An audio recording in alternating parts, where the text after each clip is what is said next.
ഇന്ന് സന്ധ്യയിൽ നമ്മുടെ ഒരുമിച്ചുള്ള ധ്യാനത്തിനായി തിരഞ്ഞെടുത്തിരിക്കുന്ന വേദഭാഗം യാക്കോബ് ശ്ലീഹ എഴുതിയ ലേഖനം.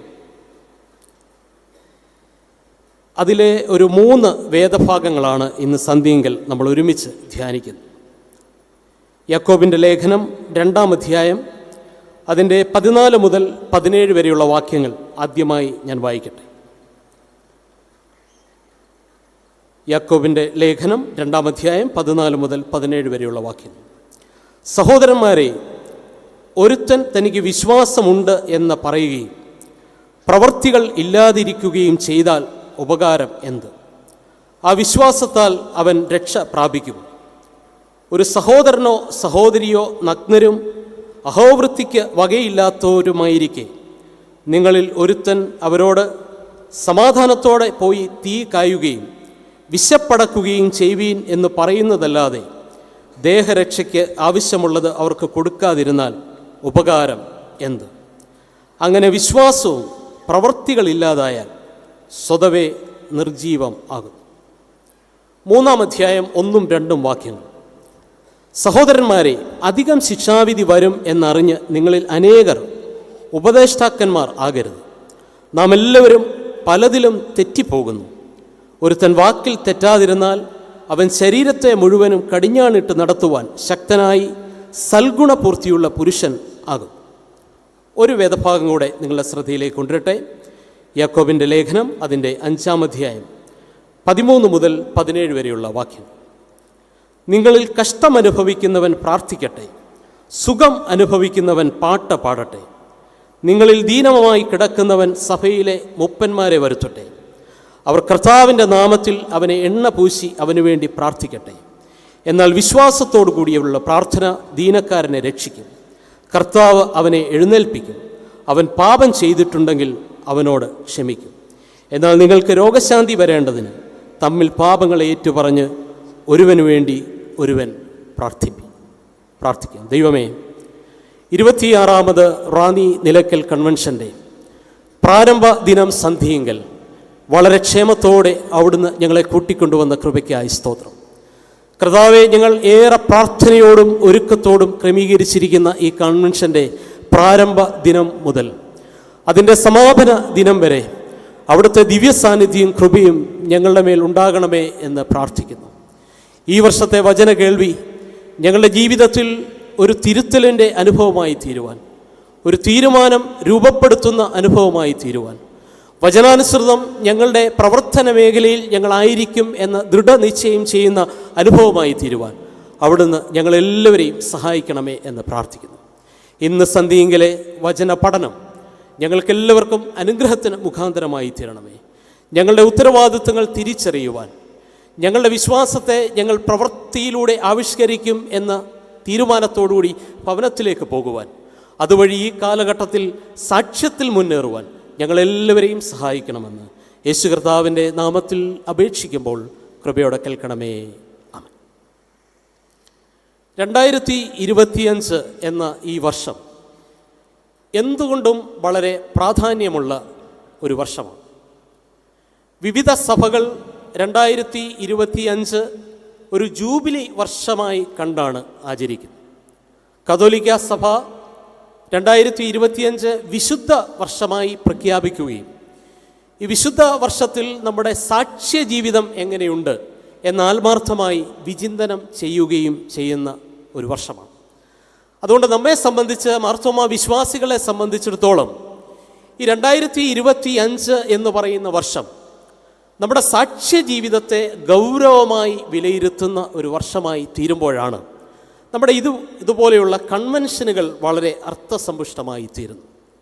റാന്നി നിലയ്ക്കൽ ഭദ്രാസനത്തിൻ്റെ ആഭിമുഖ്യത്തിൽ ഏകദേശം 25 വർഷങ്ങൾ ദൈവവചനത്തിൻ്റെ പ്രഘോഷണം അതിശക്തിയോടെ സംവേദനം ചെയ്ത് കഴിയപ്പെട്ടു കഴിഞ്ഞു. എന്നാൽ ഇത്രമാത്രം ദൈവവചനം കേട്ടിട്ടും ഈ സമൂഹത്തിൽ ഒരു തിരുത്തൽ ശക്തിയായി മാറുവാൻ, ഈ സമൂഹത്തിൻ്റെ രൂപാന്തരത്തിൻ്റെ ചാലക ശക്തിയായി മാറുവാൻ വിശ്വാസികളായ നമുക്ക് സാധിക്കുന്നുണ്ടോ എന്ന് വിമർശനാത്മകമായി വിലയിരുത്തേണ്ട ഒരു കാലഘട്ടമാണ് ഇത്. അതുകൊണ്ട് നമ്മുടെ വിശ്വാസ ജീവിതയാത്രയെ ഒന്ന് ആത്മാർത്ഥമായി വിലയിരുത്തുവാനും നമ്മുടെ സാക്ഷ്യ ജീവിതത്തിൽ എവിടെയെങ്കിലും കുറവുകൾ സംഭവിച്ചിട്ടുണ്ടെങ്കിൽ അത് മനഃപൂർവ്വം ദൈവസന്നിധിയിൽ ഏറ്റുപറയുവാനും, ഞങ്ങൾ കേവലം പ്രസംഗകരോ പ്രസംഗം കേൾക്കുന്നവരോ അല്ല, മറിച്ച് ഞങ്ങൾ കേൾക്കുന്ന വചനത്തെ ഞങ്ങളുടെ ജീവിതത്തിലൂടെ ഈ കാലഘട്ടത്തിൽ ഭാഷാന്തരം ചെയ്യുന്നവരാണ് എന്ന തീരുമാനം എടുക്കുവാനും, നമ്മുടെ ജീവിതവും സാക്ഷ്യവും കണ്ട് നമ്മൾ വിശ്വസിക്കുന്ന യേശു കർത്താവിലേക്ക് അനേകർ അനയിക്കപ്പെടുകയും ചെയ്യുമ്പോഴാണ് നമ്മുടെ കൺവെൻഷനുകൾ അർത്ഥസമ്പുഷ്ടമായി തീരുന്നത്, നമ്മുടെ കൂടിവരവുകൾ ദൈവോദ്ദേശപ്രകാരമായി തീരുന്നത്.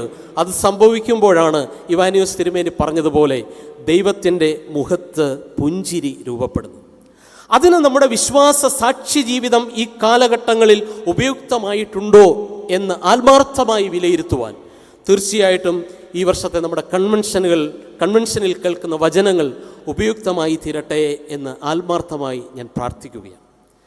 പുതിയ നിയമത്തിലെ വളരെ സവിശേഷമായ പുസ്തകങ്ങളാണ് പുതിയ നിയമത്തിൻ്റെ അവസാനത്തിൽ ചേർത്തിരിക്കുന്ന സാർവത്രിക ലേഖനങ്ങൾ എന്നറിയപ്പെടുന്ന 7 പുസ്തകങ്ങൾ. യാക്കോബിൻ്റെ ലേഖനം, പത്രോസ് ശ്ലീഹ എഴുതിയ 1ഉം 2ഉം ലേഖനം, യോഹന്നാൻ ശ്ലീഹ എഴുതിയ 1ഉം 2ഉം 3ഉം ലേഖനം, യൂദായുടെ ലേഖനം. ഈ ലേഖനം വളരെ ശ്രദ്ധയോടെ അതീവ ജാഗ്രതയോടെ വിശ്വാസ സമൂഹം ഈ കാലഘട്ടത്തിൽ പഠിക്കേണ്ട ലേഖനങ്ങളാണ്. സാർവത്രിക ലേഖനം ഏതെങ്കിലും ഒരു പ്രത്യേക സ്ഥലത്തുള്ള പ്രത്യേക സഭയ്ക്കോ ചില പ്രത്യേക വ്യക്തികൾക്കോ എഴുതിയിട്ടുള്ളതല്ല, മറിച്ച് 1-ാം നൂറ്റാണ്ടിൽ ചിതറിപ്പാർത്തിരുന്ന എല്ലാ ക്രിസ്തീയ സമൂഹങ്ങളെയും അഡ്രസ്സ് ചെയ്തുകൊണ്ട് പരദേശികളും പ്രവാസികളുമായി പാർത്തിരുന്ന ക്രിസ്തുവിശ്വാസികളെ അഭിസംബോധന ചെയ്തുകൊണ്ട് അവരെ വിശ്വാസത്തിൽ ഉറപ്പിക്കുവാനും അവരുടെ അനുദിന ജീവിതത്തിൽ അവർ അനുഭവിക്കുന്ന സംഘർഷങ്ങളുടെ മധ്യത്തിൽ വിശ്വാസത്തിൽ ഉറച്ചു നിൽക്കുവാൻ അവരെ പ്രേരിപ്പിക്കുവാനും, പ്രതിസന്ധികളും പ്രലോഭനങ്ങളും നിങ്ങളുടെ വിശ്വാസ ജീവിതത്തിനു മുമ്പിൽ ശക്തിയോടുകൂടി ആഞ്ഞടിച്ചാലും ഒരു ദൈവ പൈതൽ ക്രിസ്തുവിലുള്ള ഊഷ്മളവും സുദൃഢവുമായ വിശ്വാസത്തിൽ നിലനിൽക്കണമെന്ന് അവരെ പഠിപ്പിക്കുന്നതിനു വേണ്ടി എഴുതിയിരിക്കുന്ന ലേഖനങ്ങളാണ്. അതുകൊണ്ട് തന്നെയാണ് ഇതിൻ്റെ പേര് സൂചിപ്പിക്കുന്നത്, ഇതൊരു സാർവത്രിക ലേഖനങ്ങളാണ്. ഏത് കാലഘട്ടത്തിലുമുള്ള ക്രിസ്തു വിശ്വാസികളെ സംബന്ധിച്ചിടത്തോളം നമ്മുടെ വിശ്വാസ ജീവിതം രൂപീകരിക്കുന്നതിൽ, നമ്മുടെ സാക്ഷ്യ ജീവിതത്തിൻ്റെ പുതുവഴികൾ കണ്ടെത്തുന്നതിന് ഈ പുസ്തകങ്ങൾ നൽകുന്ന സന്ദേശം അർത്ഥസമ്പുഷ്ടമാണ്. അതുകൊണ്ട് നമുക്ക് ഈ ഒരു 2025 വർഷത്തിൽ സമയം ലഭിക്കുമ്പോൾ ഒക്കെ ഈ 7 പുസ്തകങ്ങൾ നമ്മൾ ശ്രദ്ധയോടുകൂടി വായിക്കുകയും, ഏകദേശം 2000 വർഷങ്ങൾക്ക് മുമ്പ് രചിക്കപ്പെട്ട ഈ പുസ്തകത്തിൻ്റെ സന്ദേശം നമ്മൾ ജീവിക്കുന്ന ഈ 2025 വർഷത്തിൽ എത്രമാത്രം കാലിക പ്രസക്തമാണ് എന്ന് ചേർത്ത് വെച്ച് ധ്യാനിക്കുന്നതും നമ്മുടെ ദൈവവചന പഠനത്തെ സഹായിക്കും. നമ്മുടെ വിശ്വാസ ജീവിതത്തിന് അത് കുളിർമയും ഊർജ്ജസ്വലതയും നൽകും എന്നുള്ളതിൽ യാതൊരു തർക്കവുമില്ല. ഈ സാർവത്രിക ലേഖനങ്ങളിൽ ഒന്നാമതായി ചേർത്തിരിക്കുന്ന യാക്കോബിൻ്റെ ലേഖനത്തിൻ്റെ ചില പൊതുശക്തീകരണമാണ് ഇന്ന് സന്ധ്യയിലെ നമ്മുടെ ധ്യാന വിഷയം. അതുകൊണ്ട് ഇത് ഏതെങ്കിലും ഒരു 3-4 വാക്യത്തെ ആസ്പദമാക്കിയുള്ള ഒരു പഠനം മാത്രമല്ല, മറിച്ച് ആ ഒരു യാക്കോബിൻ്റെ ശ്ലീഹായുടെ ലേഖനത്തിൻ്റെ ഒരു പൊതു സന്ദേശത്തെ നിങ്ങളുടെ മുമ്പാകെ പങ്കുവയ്ക്കുന്നതിലൂടെ വളരെ പ്രധാനപ്പെട്ട ഒരു വിഷയം നമ്മുടെ ഈ കൺവെൻഷൻ്റെ പ്രാരംഭ ദിനം നമ്മുടെ ധ്യാനത്തിൻ്റെ വിഷയം ആക്കണം എന്നാണ് എൻ്റെ ആഗ്രഹം.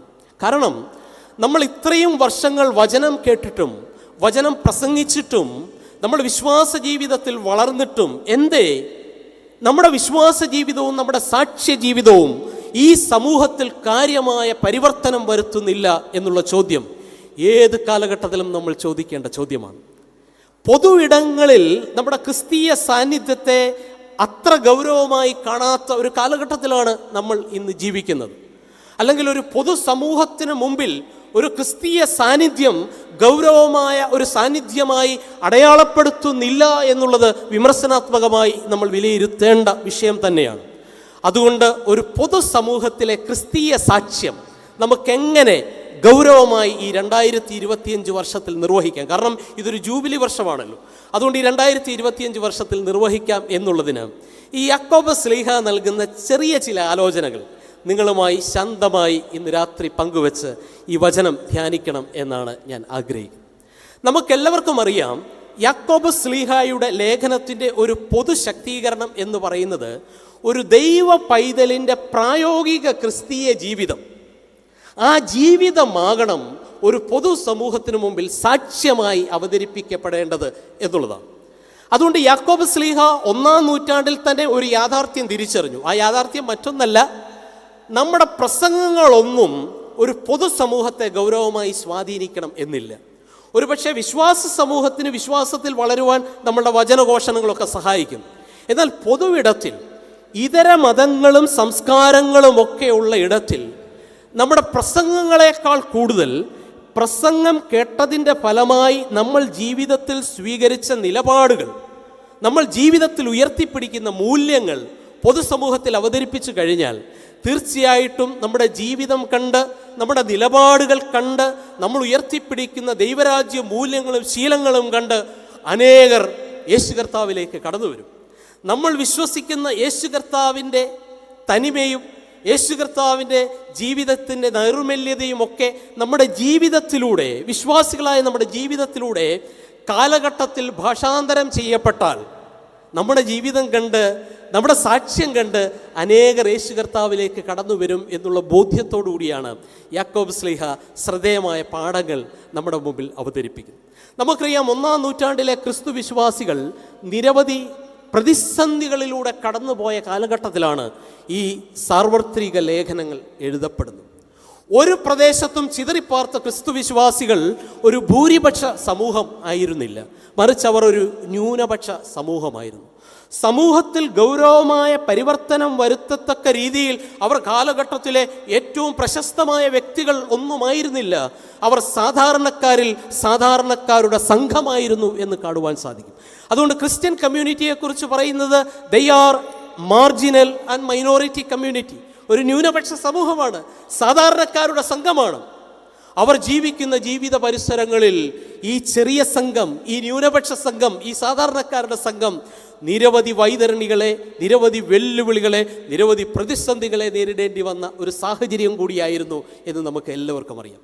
ആ കാലഘട്ടത്തിൽ ഭരണം നടത്തിയിരുന്ന റോമൻ ഭരണകൂടം ക്രിസ്തു വിശ്വാസത്തെ ഒട്ടും പ്രോത്സാഹിപ്പിച്ച ഭരണകൂടമായിരുന്നില്ല എന്ന് നമുക്ക് എല്ലാവർക്കും അറിയാം.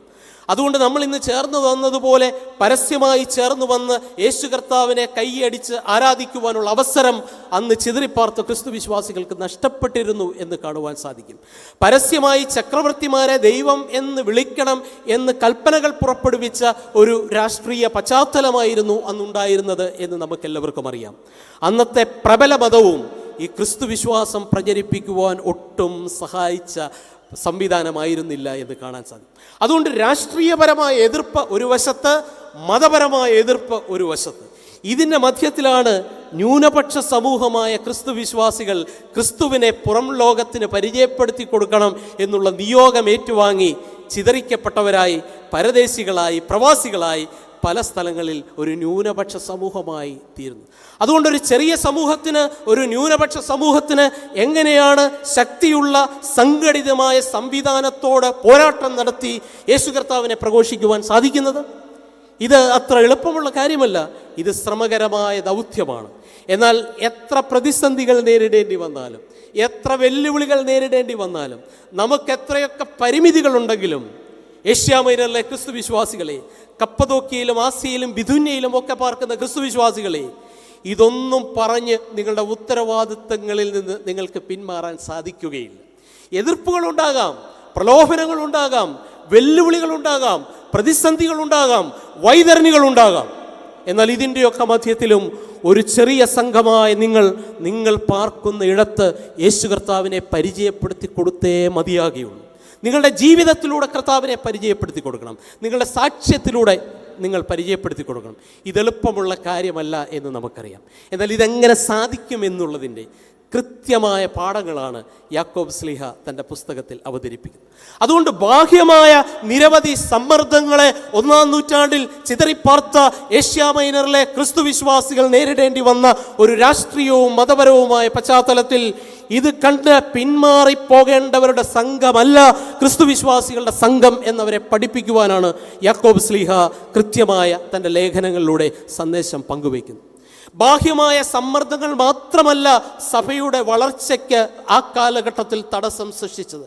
ഏറ്റവും പ്രധാനപ്പെട്ട പ്രശ്നം ബാഹ്യമായ സമ്മർദ്ദങ്ങളോടൊപ്പം തന്നെ സഭയ്ക്കുള്ളിൽ രൂപപ്പെട്ട നിരവധി ദുരുപദേശങ്ങൾ സഭയുടെ വളർച്ചയ്ക്ക് വെല്ലുവിളിയായി തീർന്ന ഒരു കാലഘട്ടമായിരുന്നു എന്ന് കാണാൻ സാധിക്കും. നമ്മളൊക്കെ പുതിയ നിയമം പഠിച്ചിട്ടുള്ളവരാണല്ലോ. പുതിയ നിയമത്തിലെ 27 പുസ്തകങ്ങളിൽ ഏകദേശം 11ഓളം പുസ്തകങ്ങൾ എഴുതിയതിൻ്റെ കാരണം ദുരുപദേശത്തെ ചെറുത്തു തോൽപ്പിക്കുവാനാണ് എന്ന് നമുക്കെല്ലാവർക്കും അറിയാം.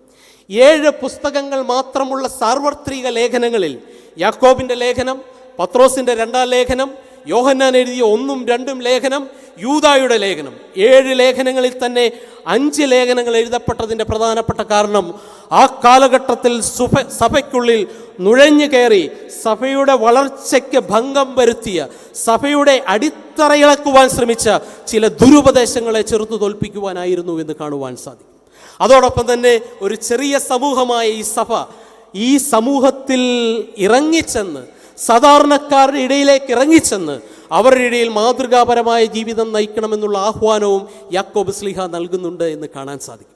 അതുകൊണ്ട് എനിക്ക് ഇന്ന് രാത്രി നിങ്ങളുമായി പങ്കുവയ്ക്കുവാനുള്ള പ്രധാന സന്ദേശത്തിൻ്റെ ഉള്ളടക്കം എന്ന് പറയുന്നത്, എങ്ങനെയാണ് പ്രതിസന്ധിയുടെ മധ്യത്തിൽ സാക്ഷ്യത്തിൽ മുന്നേറാൻ സാധിക്കുന്നത്, എങ്ങനെയാണ് സഭയ്ക്കുള്ളിൽ ധ്രുവീകരണങ്ങൾ സംഭവിക്കുന്ന കാലഘട്ടത്തിൽ ഒരു പൊതുസമൂഹത്തിൽ നമുക്ക് സാക്ഷ്യമായി മാറുവാൻ സാധിക്കുന്നത്, എങ്ങനെയാണ് പ്രശ്നങ്ങളുടെയും പ്രതിസന്ധികളുടെയും വൈതരണ്യങ്ങളുടെയും ഒക്കെ മധ്യത്തിൽ ഒരു ചെറിയ സമൂഹമായ ക്രൈസ്തവ സഭയ്ക്ക് പൊതുസമൂഹത്തിൽ സാക്ഷ്യത്തിനായി നിലപാടുകൾ സ്വീകരിക്കാൻ സാധിക്കുന്നത്. ഇത് ഗൗരവമായ വിഷയമാണെങ്കിലും വളരെ പ്രായോഗികമായി ഇതിന് 4 ഉത്തരം യാക്കോബ് ശ്ലീഹ നൽകുന്നുണ്ട്. അത് വളരെ വേഗത്തിൽ അച്ഛൻ എനിക്ക് അനുവദിച്ചു തന്നിട്ടുള്ള സമയത്തിൽ പങ്കുവയ്ക്കണം എന്നാണ് ആഗ്രഹിക്കുന്നത്. അതിൽ ഒന്നാമതായി യാക്കോബ് ശ്ലീഹ പറയുന്നത് വളരെ ലളിതമായ ഒരു കാര്യമാണ്. എന്താണ് യാക്കോബ് ശ്ലീഹ പറയുന്നതെന്നറിയാമോ? പൊതുസമൂഹത്തിൽ നിങ്ങൾക്ക് സാക്ഷ്യം നിർവഹിക്കണമെങ്കിൽ നിങ്ങൾ ഒന്നാമതായി ചെയ്യേണ്ട കാര്യം നിങ്ങളുടെ വിശ്വാസത്തെ പ്രവർത്തനത്തിലൂടെ ആവിഷ്കരിക്കണം എന്നാണ് പറയുന്നത്. വളരെ ലളിതമായ കാര്യമാണ്. അതുകൊണ്ട് ചിതറിപ്പാർക്കുന്ന ഇടങ്ങളിൽ ഇതര മതങ്ങളുടെയും സംസ്കാരങ്ങളുടെയും മധ്യത്തിൽ ജീവിക്കുമ്പോൾ നിങ്ങൾക്ക് സാക്ഷ്യത്തിൽ മുന്നേറാൻ സാധിക്കണമെങ്കിൽ ഒന്നാമതായി നിങ്ങൾ ചെയ്യേണ്ടത് നിങ്ങളുടെ വിശ്വാസത്തെ പ്രവർത്തനത്തിലൂടെ ആവിഷ്കരിക്കുക. നമ്മുടെ വിശ്വാസത്തിൽ അടിസ്ഥാനപ്പെട്ട പ്രവർത്തനങ്ങൾ കാണുമ്പോൾ, വിശ്വാസത്തിൽ അടിസ്ഥാനപ്പെട്ട നമ്മുടെ നിലപാടുകൾ കാണുമ്പോൾ, വിശ്വാസത്തിൽ അടിസ്ഥാനപ്പെട്ട നമ്മുടെ ജീവിത മൂല്യങ്ങൾ കാണുമ്പോൾ നമ്മളിലേക്ക് അനേകർ ആകർഷിക്കപ്പെടും. അതുവഴി നമ്മൾ വിശ്വസിക്കുന്ന ക്രിസ്തുവിലേക്ക് അനേകർ ആകർഷിക്കപ്പെടും. അതുകൊണ്ട് നമ്മൾ വിശ്വസിക്കുന്ന വിശ്വാസത്തിൻ്റെ അടിസ്ഥാനത്തിൽ നമ്മൾ ആവിഷ്കരിക്കുന്ന ജീവിതാനുഭവങ്ങളുടെ വെളിച്ചത്തിൽ അനേകരെ നമ്മൾ വിശ്വസിക്കുന്ന യേശു കർത്താവിലേക്ക് കൊണ്ടുവരുവാൻ സാധിക്കും എന്നാണ് യാക്കോബ് ശ്ലീഹ പറയുന്നത്. അതുകൊണ്ട് നിങ്ങൾ ചിതറിപ്പാർക്കുന്ന ഇടങ്ങളിൽ ഒരുപക്ഷെ നാളെ മുതൽ ഞങ്ങൾ കർത്താവിനെക്കുറിച്ച് പ്രസംഗിക്കുവാൻ പോവുകയാണ്, നിങ്ങളെല്ലാവരും വന്ന് ഞങ്ങളുടെ പ്രസംഗം കേൾക്കണമെന്ന് പറഞ്ഞാൽ ആരും പ്രസംഗം കേൾക്കാൻ വരണം എന്നില്ല. എന്നാൽ നീ ജോലി ചെയ്യുന്ന ഇടങ്ങളിൽ, നിങ്ങളുടെ അയൽപക്ക സമൂഹങ്ങളിൽ, നീ പ്രവർത്തിക്കുന്ന ഇടങ്ങളിൽ, നീ സംസാരിക്കുന്നവരോട്, നീ ഇടപാടുകൾ നടത്തുന്നവരോടൊക്കെ വിശ്വാസത്തിൻ്റെ തനിമയിലും തെളിമയിലുമുള്ള ജീവിതത്തിൻ്റെ അനുഭവങ്ങളെ ആവിഷ്കരിച്ചു കൊടുക്കാൻ സാധിച്ചാൽ നിൻ്റെ ജീവിതം കണ്ട്, നീ ജീവിതത്തിൽ ഉയർത്തിപ്പിടിക്കുന്ന ദൈവരാജ്യ മൂല്യങ്ങളും ശീലങ്ങളും കണ്ട് നീ വിശ്വസിക്കുന്ന കർത്താവിലേക്ക് അനേകർ കടന്നു വരും. അങ്ങനെ നിനക്ക് സാക്ഷ്യത്തിൻ്റെ അനുഭവക്കാരനായി തീരാൻ സാധിക്കും, സാക്ഷ്യ സമൂഹത്തിൽ പങ്കുവയ്ക്കാൻ സാധിക്കും എന്നാണ് യാക്കോബ് ശ്ലീഹ ചോദിക്കുന്നത്. അതുകൊണ്ടാണ് 2-ാം അധ്യായം 20-26 വാക്യങ്ങളിൽ യാക്കോബ് ശ്ലീഹ പറയുന്നു, പ്രവൃത്തി ഇല്ലാത്ത വിശ്വാസം നിർജീവവും നിഷ്ഫലവുമാണ് എന്നാണ് പറയുന്നത്. പ്രവൃത്തിയില്ലാത്ത വിശ്വാസവും നിർജീവവും നിഷ്ഫലവുമാണ് എന്ന് കൃത്യമായി യാക്കോബ് ശ്ലീഹ പറയുന്നുണ്ട്. കുറച്ചുകൂടെ വിശദമാക്കുവാൻ യാക്കോബ് ശ്ലീഹ നമ്മൾ ഇന്ന് വായിച്ചു കേട്ട വേദഭാഗത്ത് പറയുകയാണ്, നിങ്ങളുടെ സഹോദരനോ സഹോദരിയോ ഒരാൾ നഗ്നരും അഹോവൃത്തിക്ക് വകയില്ലാത്തവരുമായിരിക്കെ നിങ്ങൾ നല്ല വസ്ത്രം ധരിക്കണം എന്ന് പറയുകയും അവിടെ തീ വെച്ചിട്ടുണ്ട്, തീ പോയി കായണം എന്ന് പറയുകയും ചെയ്തുകൊണ്ട് എന്താണ് പ്രയോജനം? അവൻ്റെ വിശപ്പകറ്റുവാനുള്ള വക അവന് കൊടുക്കാതെ, അവൻ്റെ തണുപ്പകറ്റുവാനുള്ള വസ്ത്രം അവന് കൊടുക്കാതെ നീ ചില വാക്കുകൾ മാത്രം പറഞ്ഞാൽ എങ്ങനെയാണ് പ്രവൃത്തി ഉണ്ടാകുന്നത്? അതുകൊണ്ട് നീ എന്ത് വിശ്വസിക്കുന്നുവോ ആ വിശ്വാസത്തെ നിൻ്റെ പ്രവർത്തനത്തിലൂടെ ആവിഷ്കരിക്കുവാൻ ഈ നാളുകളിൽ സാധിക്കണം എന്നാണ് യാക്കോബ് ശ്ലീഹ കൃത്യമായിട്ട് പറയുന്നത്. അതുകൊണ്ടാണ് ഭക്തിയെക്കുറിച്ചുള്ള ഒരു നിർവചനം യാക്കോബ് ശ്ലീഹ തൻ്റെ ഒന്നാം അധ്യായം 27 വാക്യത്തിൽ പറയുമ്പോൾ അതിനുള്ള ഒരു വിശദീകരണം യാക്കോബ് ശ്ലീഹ കൊടുക്കുന്നത് ഇങ്ങനെയാണ്: ശുദ്ധവും നിർമ്മലവുമായ ഭക്തിയോ അനാഥരെയും വിധവമാരെയും അവരുടെ സങ്കടത്തിൽ ചെന്ന് കാണുന്നതും ലോകത്താലുള്ള കളങ്കം പറ്റാതെ നിന്നെ തന്നെ സൂക്ഷിക്കുന്നതുമാണ് എന്നാണ് പറയുന്നത്. ഇതിൻ്റെ അർത്ഥം എന്താണെന്ന് ചോദിച്ചാൽ, നമ്മുടെ വിശ്വാസത്തിന് ഒരു ആവിഷ്കാരത്തിൻ്റെ തലം ഉണ്ടാകണം, നമ്മുടെ വിശ്വാസത്തിന് ഒരു പ്രാക്ടീസ് ഉണ്ടാകണം, ഒരു പ്രവർത്തനത്തിൻ്റെ തലമുണ്ടാകണം. നമ്മുടെ ജീവിതവും നമ്മുടെ പ്രവർത്തനവും കണ്ട് അനേകർ നമ്മുടെ വിശ്വാസത്തിലേക്കും നമ്മൾ വിശ്വസിക്കുന്ന യേശു കർത്താവിലേക്ക് കടന്നു വരണം എന്നുള്ളതാണ് യാക്കോബ് ശ്ലീഹായുടെ പ്രധാനപ്പെട്ട പഠിപ്പിക്കൽ. പത്രോസ് ശ്ലീഹ ഇതേ വരികൾ തന്നെ പിടിച്ചുകൊണ്ട് കുറച്ചുകൂടെ വിശദമായി പറയുകയാണ്. എന്താ പറയുന്നതെന്നറിയാമോ? പത്രോസ് ശ്ലീഹ എഴുതിയ 2-ാം ലേഖനം അതിൻ്റെ 1-ാം അധ്യായത്തിൻ്റെ 5-6 വാക്യത്തിൽ പറയുകയാണ്: നിങ്ങളുടെ വിശ്വാസത്തോട് നിങ്ങൾ വീര്യവും, വിശ്വാസത്തോട് വീര്യവും, വീര്യത്തോട് പരിജ്ഞാനവും, പരിജ്ഞാനത്തോട് ഇന്ദ്രിയജയവും, ഇന്ദ്രിയജയത്തോട് സ്ഥിരതയും, സ്ഥിരതയോട് ഭക്തിയും, ഭക്തിയോട് സഹോദരപ്രീതിയും, സഹോദരപ്രീതിയോട് സ്നേഹവും കൂട്ടിക്കൊള്ളുവീൻ എന്നാണ് പത്രോസ് ശ്ലീഹ പറയുന്നത്. അതായത് നമ്മുടെ വിശ്വാസം എന്ന് പറയുന്നത് നമ്മുടെ പല പ്രവർത്തന മേഖലയിൽ ആവിഷ്കരിക്കുവാനുള്ളതാണ്. അതുകൊണ്ട് നമ്മുടെ വിശ്വാസം വീര്യമുള്ള വിശ്വാസമായിരിക്കണം. നിങ്ങൾക്ക് തിന്മശക്തികളോടും ലോകത്തിൻ്റെ ശക്തികളോടും പോരാടുവാനുണ്ട്. അതുകൊണ്ട് വീര്യമുള്ള വിശ്വാസത്തിൻ്റെ ഉടമകളായി നിങ്ങൾ ജീവിക്കുന്ന പരിസരങ്ങളിൽ നിലനിൽക്കുവാൻ സാധിക്കുമോ എന്ന് പത്രോസ് ശ്ലീഹ ചോദിക്കുകയാണ്. പരിജ്ഞാനം നിങ്ങളുടെ വിശ്വാസത്തോട് കൂട്ടിച്ചേർക്കണം. കാരണം പരിജ്ഞാനത്തോടുകൂടി പാപത്തിൻ്റെ ഘടനകളെ തിരിച്ചറിയുവാനുള്ളൊരു ബോധ്യം നിങ്ങൾക്ക് ലഭിക്കും എന്ന് പത്രോസ് ശ്ലീഹ പഠിപ്പിക്കുന്നുണ്ട് എന്ന് കാണുവാൻ സാധിക്കും. പരിജ്ഞാനവും ഒക്കെ ഉള്ള വിശ്വാസം ഇന്ദ്രിയങ്ങളുടെ മേൽ ജയമെടുക്കുവാൻ നിങ്ങളെ സഹായിക്കുന്ന വിശ്വാസമായി തീരണം. അത് സ്ഥിരതയുള്ള വിശ്വാസമായി തീരണം. അത് ഭക്തി ജീവിത ഇടങ്ങളിൽ ആവിഷ്കരിക്കുന്ന വിശ്വാസമായി തീരണം. അത് സഹോദരപ്രീതിയിലേക്ക് നീളുന്ന വിശ്വാസമായി തീരണം. അത് സ്നേഹത്തെ ആവിഷ്കരിക്കുന്ന വിശ്വാസമായി തീരണം എന്നുള്ളതാണ് ഏറ്റവും പ്രധാനപ്പെട്ട കാര്യം. അതുകൊണ്ട് വിശ്വാസത്തെക്കുറിച്ച് ചില കണക്കുകൂട്ടലുകൾ ഒരു പുതിയ വർഷത്തിൻ്റെ ആരംഭത്തിൽ നമുക്കുണ്ടാകണം. നമ്മുടെ വിശ്വാസത്തോടെ എന്തൊക്കെയാണ് ഈ കാലഘട്ടത്തിൽ കൂട്ടിച്ചേർക്കേണ്ടത്?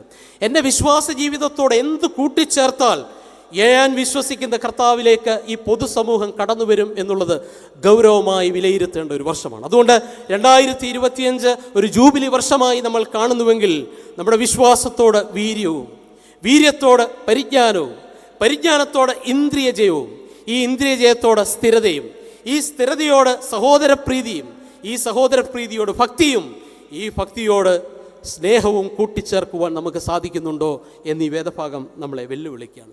ഇതുതന്നെയാണ് പത്രോസ് ശ്ലീഹ വീണ്ടും തുടർന്ന് പറയുന്നത്.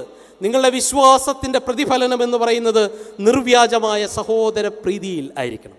നിങ്ങളുടെ വിശ്വാസത്തിൻ്റെ പ്രതിഫലനം എന്ന് പറയുന്നത് അതിഥി സൽക്കാരം ആചരിക്കുന്നതിലൂടെ ആയിരിക്കണം. ഈ അതിഥി സൽക്കാരം എന്ന് പറയുന്നത് അപരിചിതരെ ചേർത്ത് നിൽക്കുന്ന അനേകർക്ക് അർദ്ധരാത്രിയിലെ സ്നേഹിതനായി തീരുന്ന ഒരു ശുശ്രൂഷയായി തീരണം എന്ന് പത്രോസ് ശ്ലീഹ പറയുകയാണ്. അതുകൊണ്ട് സാർവത്രിക ലേഖനങ്ങൾ ഏതെടുത്ത് നമ്മൾ പരിശോധിച്ചാലും അത് നമുക്ക് തരുന്ന ഒരു പ്രധാനപ്പെട്ട പാഠം എന്താണെന്ന് ചോദിച്ചാൽ, നമ്മുടെ വിശ്വാസത്തെ പ്രവൃത്തിയിലൂടെ ആവിഷ്കരിക്കണം എന്നുള്ളതാണ് പ്രിയമുള്ളവർ. അതുകൊണ്ട് പ്രിയമുള്ള എന്നെ ശ്രവിക്കുന്ന ദൈവജനമേ, എവിടെയാണ് നമ്മുടെ വിശ്വാസ ജീവിതം ഇന്ന് സമൂഹത്തിൽ സംവേദനം ചെയ്യുവാൻ നമ്മൾ പരാജയപ്പെട്ടിട്ടുള്ളത്? നമ്മളെല്ലാവരും വിശ്വാസികളാണല്ലോ, വിശ്വാസ തികവുള്ളവരാണല്ലോ. എന്നാൽ ഈ സമൂഹത്തിൽ ചലനാത്മകമായ സാന്നിധ്യമായി തീരുവാൻ നമ്മുടെ വിശ്വാസം സാധിക്കുന്നുണ്ടോ എന്ന് നമ്മൾ വിമർശനാത്മകമായി വിലയിരുത്തണം. അവിടെ ഇതാ ഈ യാക്കോബ് ശ്ലീഹ നമ്മളോട് പറയുന്നു, അത് സാധിക്കും, ഈ കാലഘട്ടത്തിൽ സാധിക്കും. എങ്ങനെ സാധിക്കുമെന്ന് ചോദിച്ചാൽ ഈ വേദഭാഗം നമ്മളെ പഠിപ്പിക്കുകയാണ്. നമ്മുടെ വിശ്വാസം പ്രവൃത്തിയിലൂടെ ആവിഷ്കരിക്കുവാൻ സാധിക്കും. എനിക്ക് വിശ്വാസമുണ്ട് എന്ന് പറയുക മാത്രമല്ല, വിശ്വാസത്തിനനുസൃതമായ നിലപാടുകൾ ജീവിതത്തിൽ സ്വീകരിക്കാൻ സാധിക്കണം. വിശ്വാസത്തിൻ്റെ വെളിച്ചത്തിൽ ദൈവരാജ്യ മൂല്യങ്ങളും ശീലങ്ങളും ഈ കാലഘട്ടത്തിൽ പ്രദർശിപ്പിക്കാൻ സാധിക്കണം. അങ്ങനെ നമ്മുടെ വിശ്വാസം കണ്ട് അനേകർ ക്രിസ്തുവിലേക്ക് കടന്നു വരും. അങ്ങനെ നമുക്ക് പൊതുസമൂഹത്തിൽ സാക്ഷ്യത്തിൻ്റെ ആവിഷ്കാരമായി തീരാൻ സാധിക്കും. അതുകൊണ്ട് ഒന്നാമതായി വിശ്വാസത്തിൻ്റെ ആവിഷ്കാരം പ്രവൃത്തിയിലൂടെ നടത്തുമ്പോഴാണ് ഈ കാലഘട്ടത്തിൽ പൊതുസമൂഹത്തിൽ സാക്ഷ്യം യാഥാർത്ഥ്യമായി തീരും. എന്നെ വെല്ലുവിളിച്ച 2 ഉദാഹരണങ്ങൾ പറഞ്ഞ് നമുക്ക് മുമ്പോട്ട് പോകാം. അതിൽ ഈ അടുത്ത കാലത്ത് ഞാൻ വായിക്കുകയും നേരിട്ട് സംസാരിക്കുകയും ചെയ്ത കത്തോലിക്ക സഭയിലെ ഒരു സിസ്റ്ററാണ് സിസ്റ്റർ സുധ വർഗീസ് എന്ന് പറയുന്ന സിസ്റ്റർ. ഒരു പക്ഷേ സിസ്റ്ററിനെ കുറിച്ച് നമുക്കെല്ലാവർക്കും അറിയാം, വായിച്ചിട്ടുണ്ട്, പത്രങ്ങളിലൊക്കെ വന്നിട്ടുണ്ട്. അവർ കോട്ടയംകാരി പാറ്റ്നയിലെ ഒരു മിഷൻ സ്കൂളിൽ പോയി ഒരു ടീച്ചറായി പ്രവർത്തനം ആരംഭിച്ച ആളാണ്. എന്നാൽ വീക്കെൻഡ് സ്കൂൾ അവധിയായതുകൊണ്ട് ഈ ബീഹാറിലെ ചില ഗ്രാമങ്ങൾ സന്ദർശിക്കുവാൻ വേണ്ടി ഈ സിസ്റ്റർ പോകുമായിരുന്നു.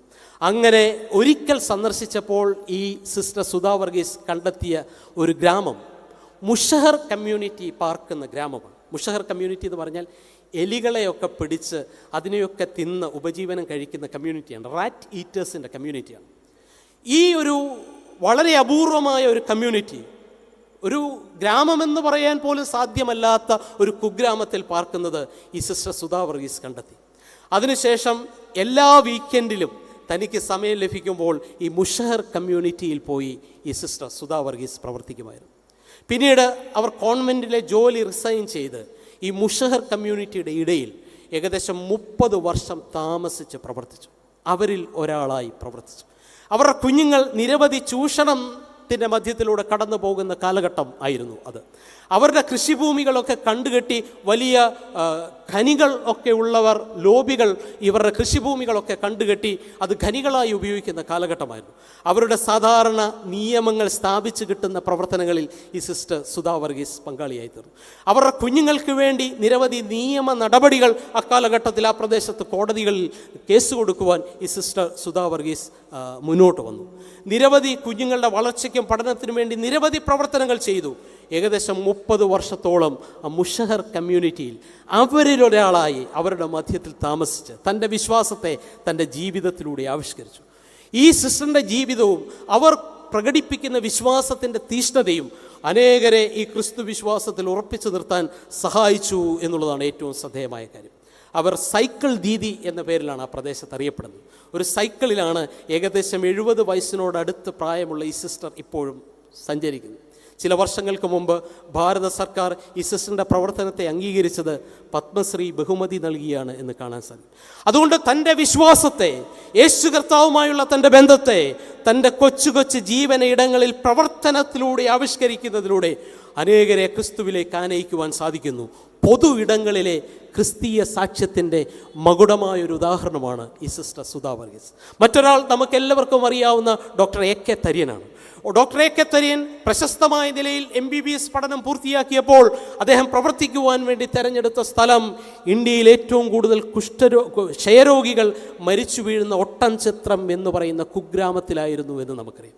ചില വർഷങ്ങൾക്ക് മുമ്പ് കൊമ്പാടി ബൈബിൾ ഇൻസ്റ്റിറ്റ്യൂട്ടിലെ വിദ്യാർത്ഥികളുമായി ഞങ്ങൾ അവിടെ പോയി ഈ ഒട്ടൻചത്രത്തുള്ള ക്രിസ്ത്യൻ ഫെലോഷിപ്പ് ഹോസ്പിറ്റലിൽ താമസിച്ചപ്പോൾ അവർ അവിടുത്തെ പ്രവർത്തനങ്ങളെ ഞങ്ങൾക്ക് വിശദീകരിച്ചു തന്നു. നിരവധി കാര്യങ്ങൾ പറയാനുണ്ട്. എന്നാൽ ഒരു കാര്യം മാത്രം ഞാൻ നിങ്ങളോട് സൂചിപ്പിക്കട്ടെ. ഈ ഡോക്ടർ എ.കെ. തര്യൻ കുടുംബമായി പോയി താമസിച്ചത് ഒരു ചെട്ടിയാരുടെ ചായക്കടയിലാണ്. പരിമിതമായ സൗകര്യത്തിലാണ്. കുഞ്ഞുങ്ങളെയൊക്കെ പഠിപ്പിച്ച് അവിടെ ക്ലിനിക്ക് നടത്തുകയാണ്. അങ്ങനെ ഇരിക്കെ ഒരു സുപ്രഭാതത്തിൽ അദ്ദേഹത്തിൻ്റെ പ്രവർത്തനങ്ങളൊക്കെ അവിടെ ഗ്രാമാന്തരങ്ങളിൽ എല്ലാവർക്കും പ്രയോജനപ്പെട്ടു വരുന്ന ഒരു കാലഘട്ടത്തിൽ ഇദ്ദേഹത്തിന് അഖില ലോക സഭാ കൗൺസിലിൻ്റെ ഏഷ്യ പസഫിക് റീജിയൻ്റെ മെഡിക്കൽ സെക്രട്ടറി ആയിട്ടുള്ള അപ്പോയിൻറ്റ്മെൻറ്റ് ലെറ്റർ ലഭിച്ചു.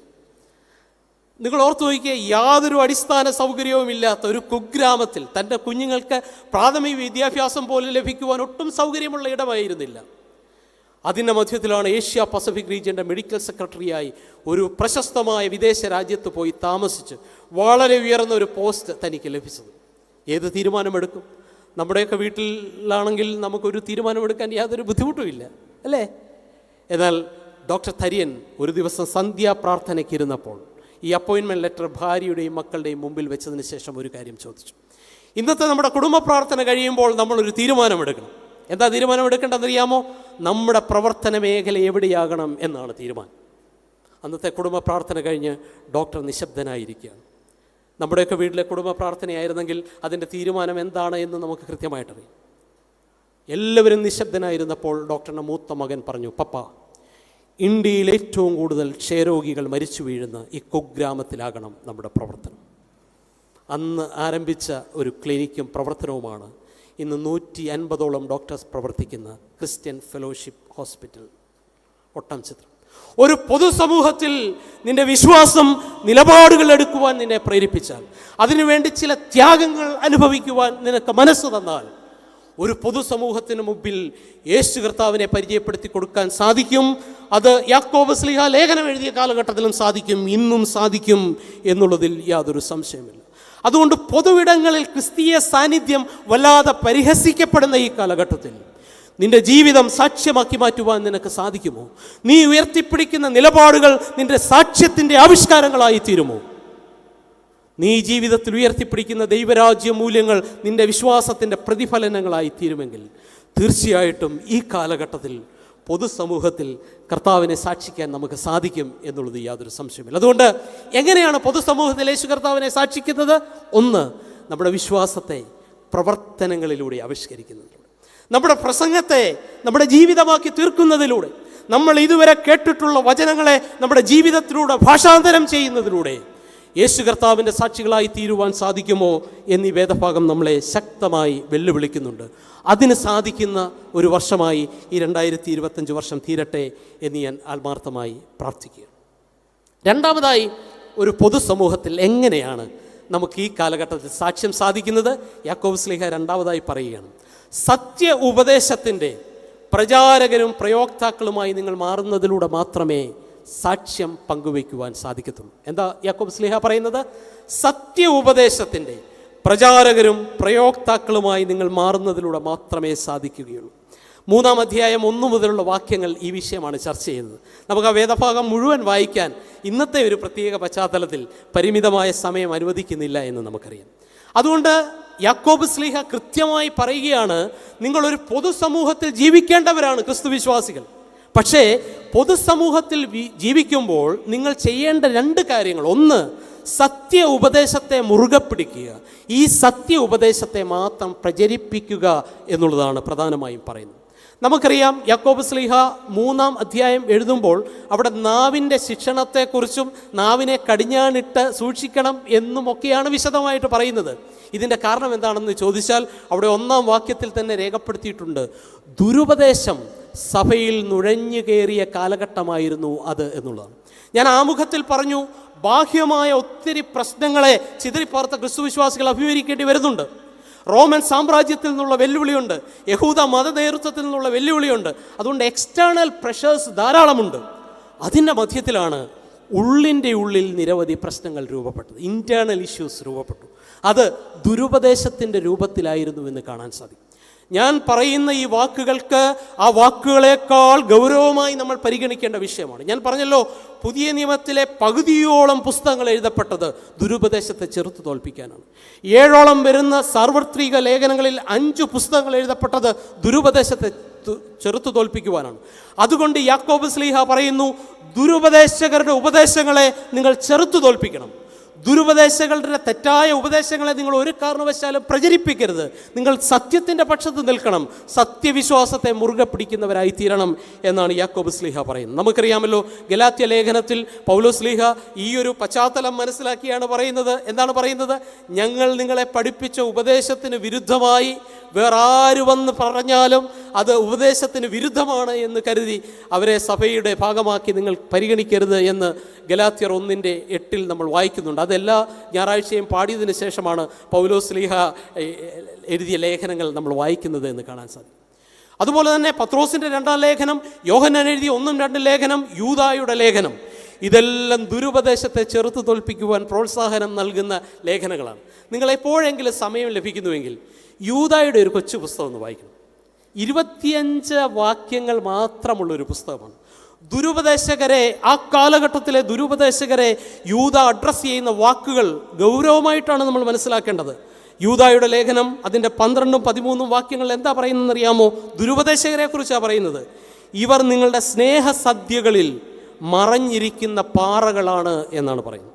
നിങ്ങളോടുകൂടെ വിരുന്ന് കഴിച്ച്, നിങ്ങളുടെ കൂടെ ഇരുന്ന് ഭക്ഷണം കഴിച്ച് നിങ്ങളുടെ വയറ് നിറഞ്ഞു കഴിഞ്ഞ് വീണ്ടും ഉരുട്ടി നിങ്ങളുടെ വയറ്റിൽ തരുന്നവരാണ് ആര്? ദുരുപദേശകർ എന്നാണ് പറയുന്നത്. കാറ്റുകൊണ്ട് ഓടുന്ന വെള്ളമില്ലാത്ത മേഘങ്ങളാണ് ദുരുപദേശകർ എന്നാണ് പറയുന്നത്. ഇല കൊഴിഞ്ഞും ഫലമില്ലാതെയും രണ്ടൊരു ചെത്തും വേരറ്റും പോയ വൃക്ഷങ്ങളാണ്. തങ്ങളുടെ നാണക്കേട് നുരച്ചു തള്ളുന്ന കൊടിയ കടൽത്തിരകളാണ്. സദാകാലത്തേക്കും അന്ധതമസ് സൂക്ഷിച്ചു വെച്ചിരിക്കുന്ന വക്രഗതിയുള്ള നക്ഷത്രങ്ങളാണ് എന്നാണ് പറയുന്നത്. നിങ്ങൾ ഓർത്തു നോക്കി, എത്ര കർക്കശമായ വാക്കുകൾ ഉപയോഗിച്ചാണ് യൂദാസ്ലീഹ ഏകദേശം 25 വാക്യങ്ങൾ മാത്രമുള്ള ഒരു ലേഖനം എഴുതിയപ്പോൾ ദുരുപദേശകരെ വിമർശിക്കുന്നത്. അപ്പോൾ നിങ്ങൾ ഓർത്തു നോക്കേണ്ട ഒരു കാര്യം, വളർച്ചയുടെ പന്താവിലായിരുന്ന ഒരു സഭയുടെ ആ വളർച്ചയുടെ ആ ദൃഢതയെ തകർക്കുന്ന രീതിയിൽ ദുരുപദേശങ്ങൾ വല്ലാതെ സഭയുടെ വിശ്വാസത്തിൻ്റെ അടിത്തറയെ ഇളക്കിയ ഒരു കാലഘട്ടമായിരുന്നു അത് എന്ന് നമ്മൾ ഓർക്കണം. അതുകൊണ്ട് ഈ ദുരുപദേശം ക്രൈസ്തവ സഭയുടെ വളർച്ചയ്ക്ക് വെല്ലുവിളികൾ ഉയർത്തിയ കാലഘട്ടത്തിൽ അതിനോടുള്ള പ്രതിഷേധം അറിയിക്കുവാൻ, അതിനെ പ്രതിരോധിക്കുവാൻ പാഠങ്ങൾ നൽകുന്ന പുസ്തകങ്ങളാണ് പുതിയ നിയമത്തിൽ ചേർത്തിരിക്കുന്നത്. യാക്കോബ് ശ്ലീഹ കൃത്യമായിട്ട് പറയുന്നു, ദുരുപദേശകർ നിങ്ങളുടെ ഇടയിൽ നുഴഞ്ഞു കയറി നിങ്ങളുടെ വിശ്വാസ ജീവിതത്തിൽ നിങ്ങളെ അകറ്റിക്കളയുന്ന പുത്തൻ പ്രലോഭനങ്ങൾ നിങ്ങളുടെ മുമ്പിൽ അവതരിപ്പിക്കുമ്പോൾ ഈ ദുരുപദേശത്തെ ചെറുത്ത് തോൽപ്പിക്കുവാൻ നിങ്ങൾക്ക് സാധിക്കണം. നിങ്ങൾ സത്യ ഉപദേശത്തിൻ്റെ പക്ഷത്ത് നിൽക്കണം.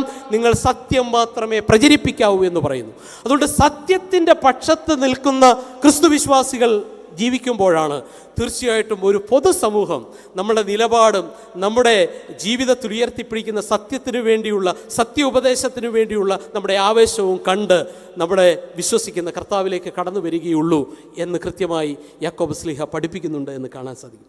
അതുകൊണ്ടാണ് യാക്കോബ് ശ്ലീഹ പറയുന്നത്, ആരും വാക്കിൽ തെറ്റിപ്പോകാതിരിക്കുവാൻ ശ്രദ്ധിക്കണമെന്ന്. അതീവ ജാഗ്രതയോടുകൂടിയാണ് പറയുന്നത്. ആരും വാക്കിൽ തെറ്റിപ്പോകരുത്. നിങ്ങളുടെ നാവിൻ്റെ മേൽ സമ്പൂർണ്ണ നിയന്ത്രണം ഇട്ടുകൊള്ളണം. ദുരുപദേശകർ ചില ദുരുപദേശങ്ങൾ നിങ്ങളുടെ അരികിൽ കടന്നു വന്ന് പഠിപ്പിച്ചാൽ നിങ്ങൾ അത് കേട്ട് നിങ്ങളുടെ നാവിനെ വളച്ചൊടിച്ച് ആ ദുരുപദേശം പ്രചരിപ്പിക്കരുത് എന്നാണ് യാക്കോബ് ശ്ലീഹയുടെ ഭാഷ്യം. അതുകൊണ്ട് ഈ കാലഘട്ടത്തിലും ആരെങ്കിലും ദുരുപദേശം പറഞ്ഞുകൊണ്ട് നമ്മുടെ വീട്ടിൽ വന്നാൽ നമുക്ക് ചെയ്യാൻ പറ്റുന്ന ഏറ്റവും നല്ല കാര്യം അവരെ സന്തോഷത്തോടെ വീട്ടിൽ സ്വീകരിച്ചിരുത്തുക എന്നുള്ളതാണ്. എന്നിട്ട് നിങ്ങൾക്ക് പറ്റുമെങ്കിൽ ഒരു നല്ല ചായ ഉണ്ടാക്കി കൊടുക്കുക. എന്നിട്ട് 25 വാക്യങ്ങളുള്ള യൂദാസ്ലീഹയുടെ ആ പുസ്തകം ഒന്ന് വായിച്ച് കേൾപ്പിക്കുക. വേറെ ഒന്നും പറയണ്ട. അത് കേട്ട് കഴിയുമ്പോൾ ദുരുപദേശകർ പോയിക്കളയും. മനസ്സിലായോ? വേറെ ഒന്നും നമ്മൾ ചെയ്യേണ്ട. അവരെ സന്തോഷത്തോടെ സ്വീകരിക്കുക, വീട്ടിലിരുത്തുക, ചായ കൊടുക്കുക. എന്നിട്ട് എന്ത് ചെയ്യണം? യൂദാസ്ലീഹ എഴുതിയ ആ 25 വാക്യങ്ങൾ മാത്രമുള്ള ലേഖനം വായിച്ചു കൊടുത്താൽ മതി. കൃത്യമായി ദുരുപദേശകരെ ഈ കാലഘട്ടത്തിലെ ക്രിസ്തു വിശ്വാസികൾ എങ്ങനെ പ്രതിരോധിക്കണമെന്നുള്ള പാഠങ്ങൾ കൃത്യമായി വേദപുസ്തകം നമ്മുടെ മുമ്പിൽ അവതരിപ്പിക്കുന്നു. അതുകൊണ്ട് വളർച്ചയുടെ പന്താവിലായ ക്രൈസ്തവ സഭയുടെ അടിത്തറ ഇളക്കുവാൻ ദുരുപദേശകർ ശ്രമിച്ചപ്പോൾ അതിനെ ചെറുത്തു തോൽപ്പിക്കുന്ന ശക്തമായ പാഠങ്ങൾ നമ്മുടെ മുമ്പിൽ അവതരിപ്പിക്കുകയാണ്. അതുകൊണ്ടാണ് യൂദാസ്ലീഹ കൃത്യമായി നമ്മളെ ഓർമ്മിപ്പിക്കുന്നത് എന്താണെന്നറിയാമോ? ഒരു ചെറിയ അവയവമാണ് നാവ്. എന്നാൽ അതിനെ നിങ്ങൾ ശ്രദ്ധയോടുകൂടി ഉപയോഗിച്ചില്ലെങ്കിൽ അത് തൊടുത്തുവിടുന്ന വാക്കുകൾ ഒരു ദേശത്തിൽ കലാപം സൃഷ്ടിക്കുവാനിടയായിത്തീരും. ഒരു ചെറിയ തീപ്പൊരി കാടിനെ കത്തിക്കുന്നത് നിങ്ങൾ കണ്ടിട്ടില്ലേ എന്നാണ് യാക്കോബ് ശ്ലീഹ ചോദിക്കുന്നത്. അതുകൊണ്ട് ഒരു ചെറിയ തീപ്പൊരി ഒരു കാടിനെ കത്തിക്കുവാൻ ഉപയുക്തമാണെങ്കിൽ നിങ്ങൾ അലക്ഷ്യമായി തൊടുത്തുവിടുന്ന ഒരു അസത്യ വാക്കുകൾ, ഒരു ചെറിയ നുണപ്രചരണം ഒരു ദേശത്തിന് കലാപം സൃഷ്ടിക്കുവാനിടയായിത്തീരും എന്ന് പറയുന്നു. അതുകൊണ്ട് 3-ാം അധ്യായം 10-ാം വാക്യത്തിൽ യാക്കോബ് ശ്ലീഹ നമുക്കൊരു വാണിംഗ് തരുന്നുണ്ട്. എന്താണെന്നറിയാമോ? ഒരു വായിൽ നിന്ന് തന്നെ സ്തോത്രവും ശാപവും പറയുന്നവരുടെ എണ്ണം വർദ്ധിച്ചു വരുന്നു എന്നാണ്. ഇതൊരു മുന്നറിയിപ്പാണ്. ഒരു വായിൽ നിന്ന് തന്നെ സ്തോത്രം പറയുന്നു, അടുത്ത നിമിഷം നാവ് വളച്ചൊടിച്ച് അതേ നാവ് കൊണ്ട് തന്നെ ശാപവാക്കുകൾ പറയുന്നവരുടെ എണ്ണം പെരുകി വരുന്ന ഒരു കാലഘട്ടത്തിൽ ഒരു ദൈവമക്കളെ നമുക്ക് എന്ത് സാക്ഷ്യമാണ് പൊതുസമൂഹത്തിൽ ഉണ്ടാകുന്നത്? അതുകൊണ്ടാണ് ഗിരിപ്രഭാഷണത്തിൽ യേശു കർത്താവ് പഠിപ്പിച്ചത്, നിന്റെ ഉവ്വ് ഉവ്വ് എന്നും നിന്റെ ഇല്ല ഇല്ല എന്നുമായിരിക്കട്ടെ. Your yes should be yes, your no should be no. അതായിരിക്കട്ടെ. അതുകൊണ്ട് നമ്മുടെ വാക്കുകൾ സാക്ഷ്യത്തിൻ്റെ വാക്കുകളായി മാറണം. നമ്മുടെ വാക്കുകൾ മാറ്റി മാറ്റി ഉപയോഗിക്കുന്നത് നമ്മുടെ സാക്ഷ്യത്തെ വിലമതിച്ച് സമൂഹത്തിൽ കാണും എന്നുള്ളത് യാതൊരു സംശയവുമില്ല. അതുകൊണ്ട് പ്രിയമുള്ളവരെ, സത്യ ഉപദേശത്തിൽ ഉറച്ചു നിൽക്കുവാൻ, സത്യ ഉപദേശം പ്രചരിപ്പിക്കുന്നവരായി മാത്രം നിങ്ങൾ തീരുമ്പോഴാണ് ഈ കാലഘട്ടത്തിൽ സാക്ഷ്യത്തിൻ്റെ ഇടങ്ങൾ സൃഷ്ടിക്കുവാൻ നിങ്ങൾക്ക് സാധിക്കുന്നത് എന്ന് പറയുകയാണ്. അതുകൊണ്ട് ചഞ്ചലപ്പെട്ട് നിൽക്കുന്നവരോട് യാക്കോബ് ശ്ലീഹ നൽകുന്ന മുന്നറിയിപ്പ് എന്താണെന്നറിയാമോ? യാക്കോബിൻ്റെ 1-ാം അധ്യായം 6-ാം വാക്യത്തിൽ പറയുന്നു, സംശയിക്കുന്നവർ കാറ്റടിച്ച് അലയുന്ന തിരക്ക് സമർ എന്നാണ് പറയുന്നത്. അത് ഈ യൂദാസ്ലീഹ ഈ ദുരുപദേശകരെ വിമർശിക്കുന്ന അതേ വാക്കുകൾ തന്നെയാണ് യാക്കോബ് ശ്ലീഹ ഉപയോഗിച്ചിരിക്കുന്നത്. സംശയിക്കുന്നവർ കാറ്റടിച്ച് അലയുന്ന തിരക്ക് സമൻ. 1:8 പറയുന്നു, ഇരുമനസ്സുള്ള മനുഷ്യൻ തൻ്റെ വഴികളിലൊക്കെയും അസ്ഥിരൻ എന്നാണ് യാക്കോബ് ശ്ലീഹ പറയുന്നത്. അതുകൊണ്ട് പ്രിയമുള്ളവരെ, നമ്മുടെ വാക്ക് സാക്ഷ്യവുമായി ബന്ധപ്പെട്ടതാണ്. നമ്മൾ തൊടുത്തുവിടുന്ന ഒരു ചെറിയ വാക്കുകൾ പോലും നമ്മുടെ സാക്ഷ്യവുമായി ബന്ധപ്പെട്ടതാണ് എന്ന് ഗൗരവമായി കണ്ടുകൊണ്ട് ഒരു പുതിയ വർഷം സത്യത്തിൻ്റെ വാക്കുകൾ മാത്രം പങ്കുവയ്ക്കുന്നവരായി തീരുവാൻ നമുക്ക് സാധിക്കുമോ എന്നുള്ളതാണ് ഏറ്റവും പ്രധാനപ്പെട്ട കാര്യം. നമുക്കെല്ലാവർക്കും അറിയാം, ഇതൊരു സത്യാനന്തര കാലമാണല്ലോ. സത്യാനന്തര കാലം. അസത്യങ്ങൾ രൂപപ്പെടുത്തുകയും അത് പ്രചരിപ്പിക്കുകയും അങ്ങനെ പ്രചരിപ്പിച്ച് അർത്ഥസത്യങ്ങൾ ഒരു പൊതുസമൂഹത്തിൻ്റെ മുഴുവൻ ഒരു തീരുമാനത്തിൻ്റെ ഭാഗമാക്കി മാറ്റുകയും ചെയ്യുന്ന സത്യാനന്തര കാലഘട്ടത്തിൽ പൊതുസമൂഹത്തിൽ ക്രിസ്തു വിശ്വാസികൾക്ക് ഒരു കാലത്തുണ്ടായിരുന്ന പദവി എന്തായിരുന്നറിയാമോ? സത്യക്രിസ്ത്യാനികൾ എന്നുള്ളതായിരുന്നു, അല്ലേ? സത്യക്രിസ്ത്യാനികൾ എന്ന് പറയുന്നത് ഒരു പൊതുസമൂഹത്തിൽ നമുക്കുണ്ടായിരുന്ന അഭിമാനകരമായ സ്ഥാനമായിരുന്നു. ഇന്നൊരു ക്രിസ്ത്യാനിയെ കണ്ടിട്ട് ഈ പൊതുസമൂഹത്തിൽ ആരെങ്കിലും ആ ഒരു വിശേഷണം നമുക്ക് തരുമോ? സത്യക്രിസ്ത്യാനികൾ എന്നുള്ളത്. യേശു കർത്താവ് സത്യത്തിൻ്റെ ആൾരൂപമായിരുന്നു എന്ന് സുവിശേഷം നമ്മൾ പഠിപ്പിക്കുന്നു. യേശുവിൻ്റെ ജനനത്തെക്കുറിച്ച് വർണ്ണിക്കുന്നിടത്ത് യോഹന്നാൻ കൃത്യമായി രേഖപ്പെടുത്തിയിരിക്കുന്നു, സത്യവെളിച്ചം ലോകത്തിലേക്ക് വന്നുകൊണ്ടേയിരുന്നു എന്നാണ് രേഖപ്പെടുത്തിയിരിക്കുന്നത്. യേശു പറഞ്ഞു, ഞാൻ തന്നെ വഴിയും സത്യവും ജീവനുമാകും. എങ്ങനെയാണ് പ്രിയമുള്ളവരെ ഈ കാലഘട്ടത്തിൽ യേശു കർത്താവിനെ ഈ പൊതുസമൂഹത്തിൽ പരിചയപ്പെടുത്തി കൊടുക്കുവാൻ സാധിക്കുന്നത്? അത് സത്യം സംസാരിക്കുന്നതിലൂടെയാണ്, സത്യ ഉപദേശത്തിൻ്റെ പക്ഷത്ത് നിൽക്കുന്നതിലൂടെയാണ്. അസത്യ വാക്കുകൾ ഞാൻ എൻ്റെ നാവിൽ നിന്ന് പുറപ്പെടുവിക്കുകയില്ലെന്നും അസത്യ വാർത്തകൾ പ്രചരിപ്പിക്കുകയില്ലെന്നും തീരുമാനമെടുക്കുന്നതിലൂടെയാണ്. അങ്ങനെയെങ്കിൽ ഈ കാലഘട്ടത്തിൽ സാക്ഷ്യം സാധ്യമായി തീരുന്നത് സത്യോപദേശത്തിൻ്റെ പ്രചാരകരും പ്രയോക്താക്കളുമായി മാറുന്നതിലൂടെയാണ് എന്ന് കാണാൻ സാധിക്കും. അതുകൊണ്ട് 2025 വർഷം നമ്മെ സംബന്ധിച്ച് സത്യോപദേശത്തിൽ അടിയുറച്ചു നിൽക്കുന്ന വർഷമായി തീർന്നു. ദുരുപദേശം 1-ാം നൂറ്റാണ്ടിനേക്കാൾ ശക്തിപ്പെട്ടു വരുന്ന ഈ കാലഘട്ടത്തിൽ ദുരുപദേശത്തെ ദൈവവചനത്തിൻ്റെ വെളിച്ചത്തിൽ ചെറുത്തു തോൽപ്പിക്കുന്ന സർഗാത്മകമായ തീരുമാനങ്ങൾ എടുക്കുവാൻ കഴിവുള്ളവരുടെ സംഘമായി ക്രിസ്തുവിശ്വാസികൾ മാറണം എന്നീ വേദഭാഗം നമ്മെ ഓർമ്മിപ്പിക്കുകയാണ്.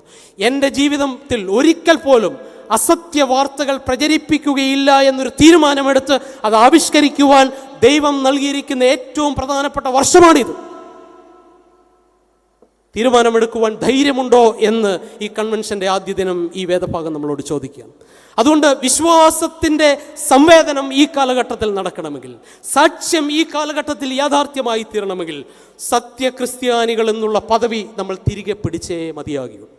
അതുകൊണ്ട് നമ്മുടെ ആ ഒരു പദവിക്ക് കോട്ടം സംഭവിക്കുന്ന ഒരു പ്രവർത്തനങ്ങളിലും ഈ കാലഘട്ടത്തിൽ ദൈവമക്കൾ പങ്കാളികളാകരുതേ എന്ന് യാക്കോബ് ശ്ലീഹായുടെ സന്ദേശം കൂട്ടുപിടിച്ച് വളരെ വിനയാന്വിതനായി ഞാൻ നിങ്ങളോട് പറയുകയാണ്. എൻ്റെ സമയം തീർന്നു വരികയാണ്. 2 കാര്യങ്ങളാണ് ഈ കാലഘട്ടത്തിൽ സാക്ഷ്യം നിർവഹിക്കണമെങ്കിൽ നമ്മൾ ചെയ്യണം എന്ന് ഞാൻ പറഞ്ഞത്. 1, നമ്മുടെ വിശ്വാസത്തെ പ്രവർത്തനത്തിലൂടെ ആവിഷ്കരിക്കുക. 2, നമ്മൾ സത്യവിശ്വാസത്തിൻ്റെ പ്രചാരകരും പ്രയോക്താക്കളുമായി മാറുക.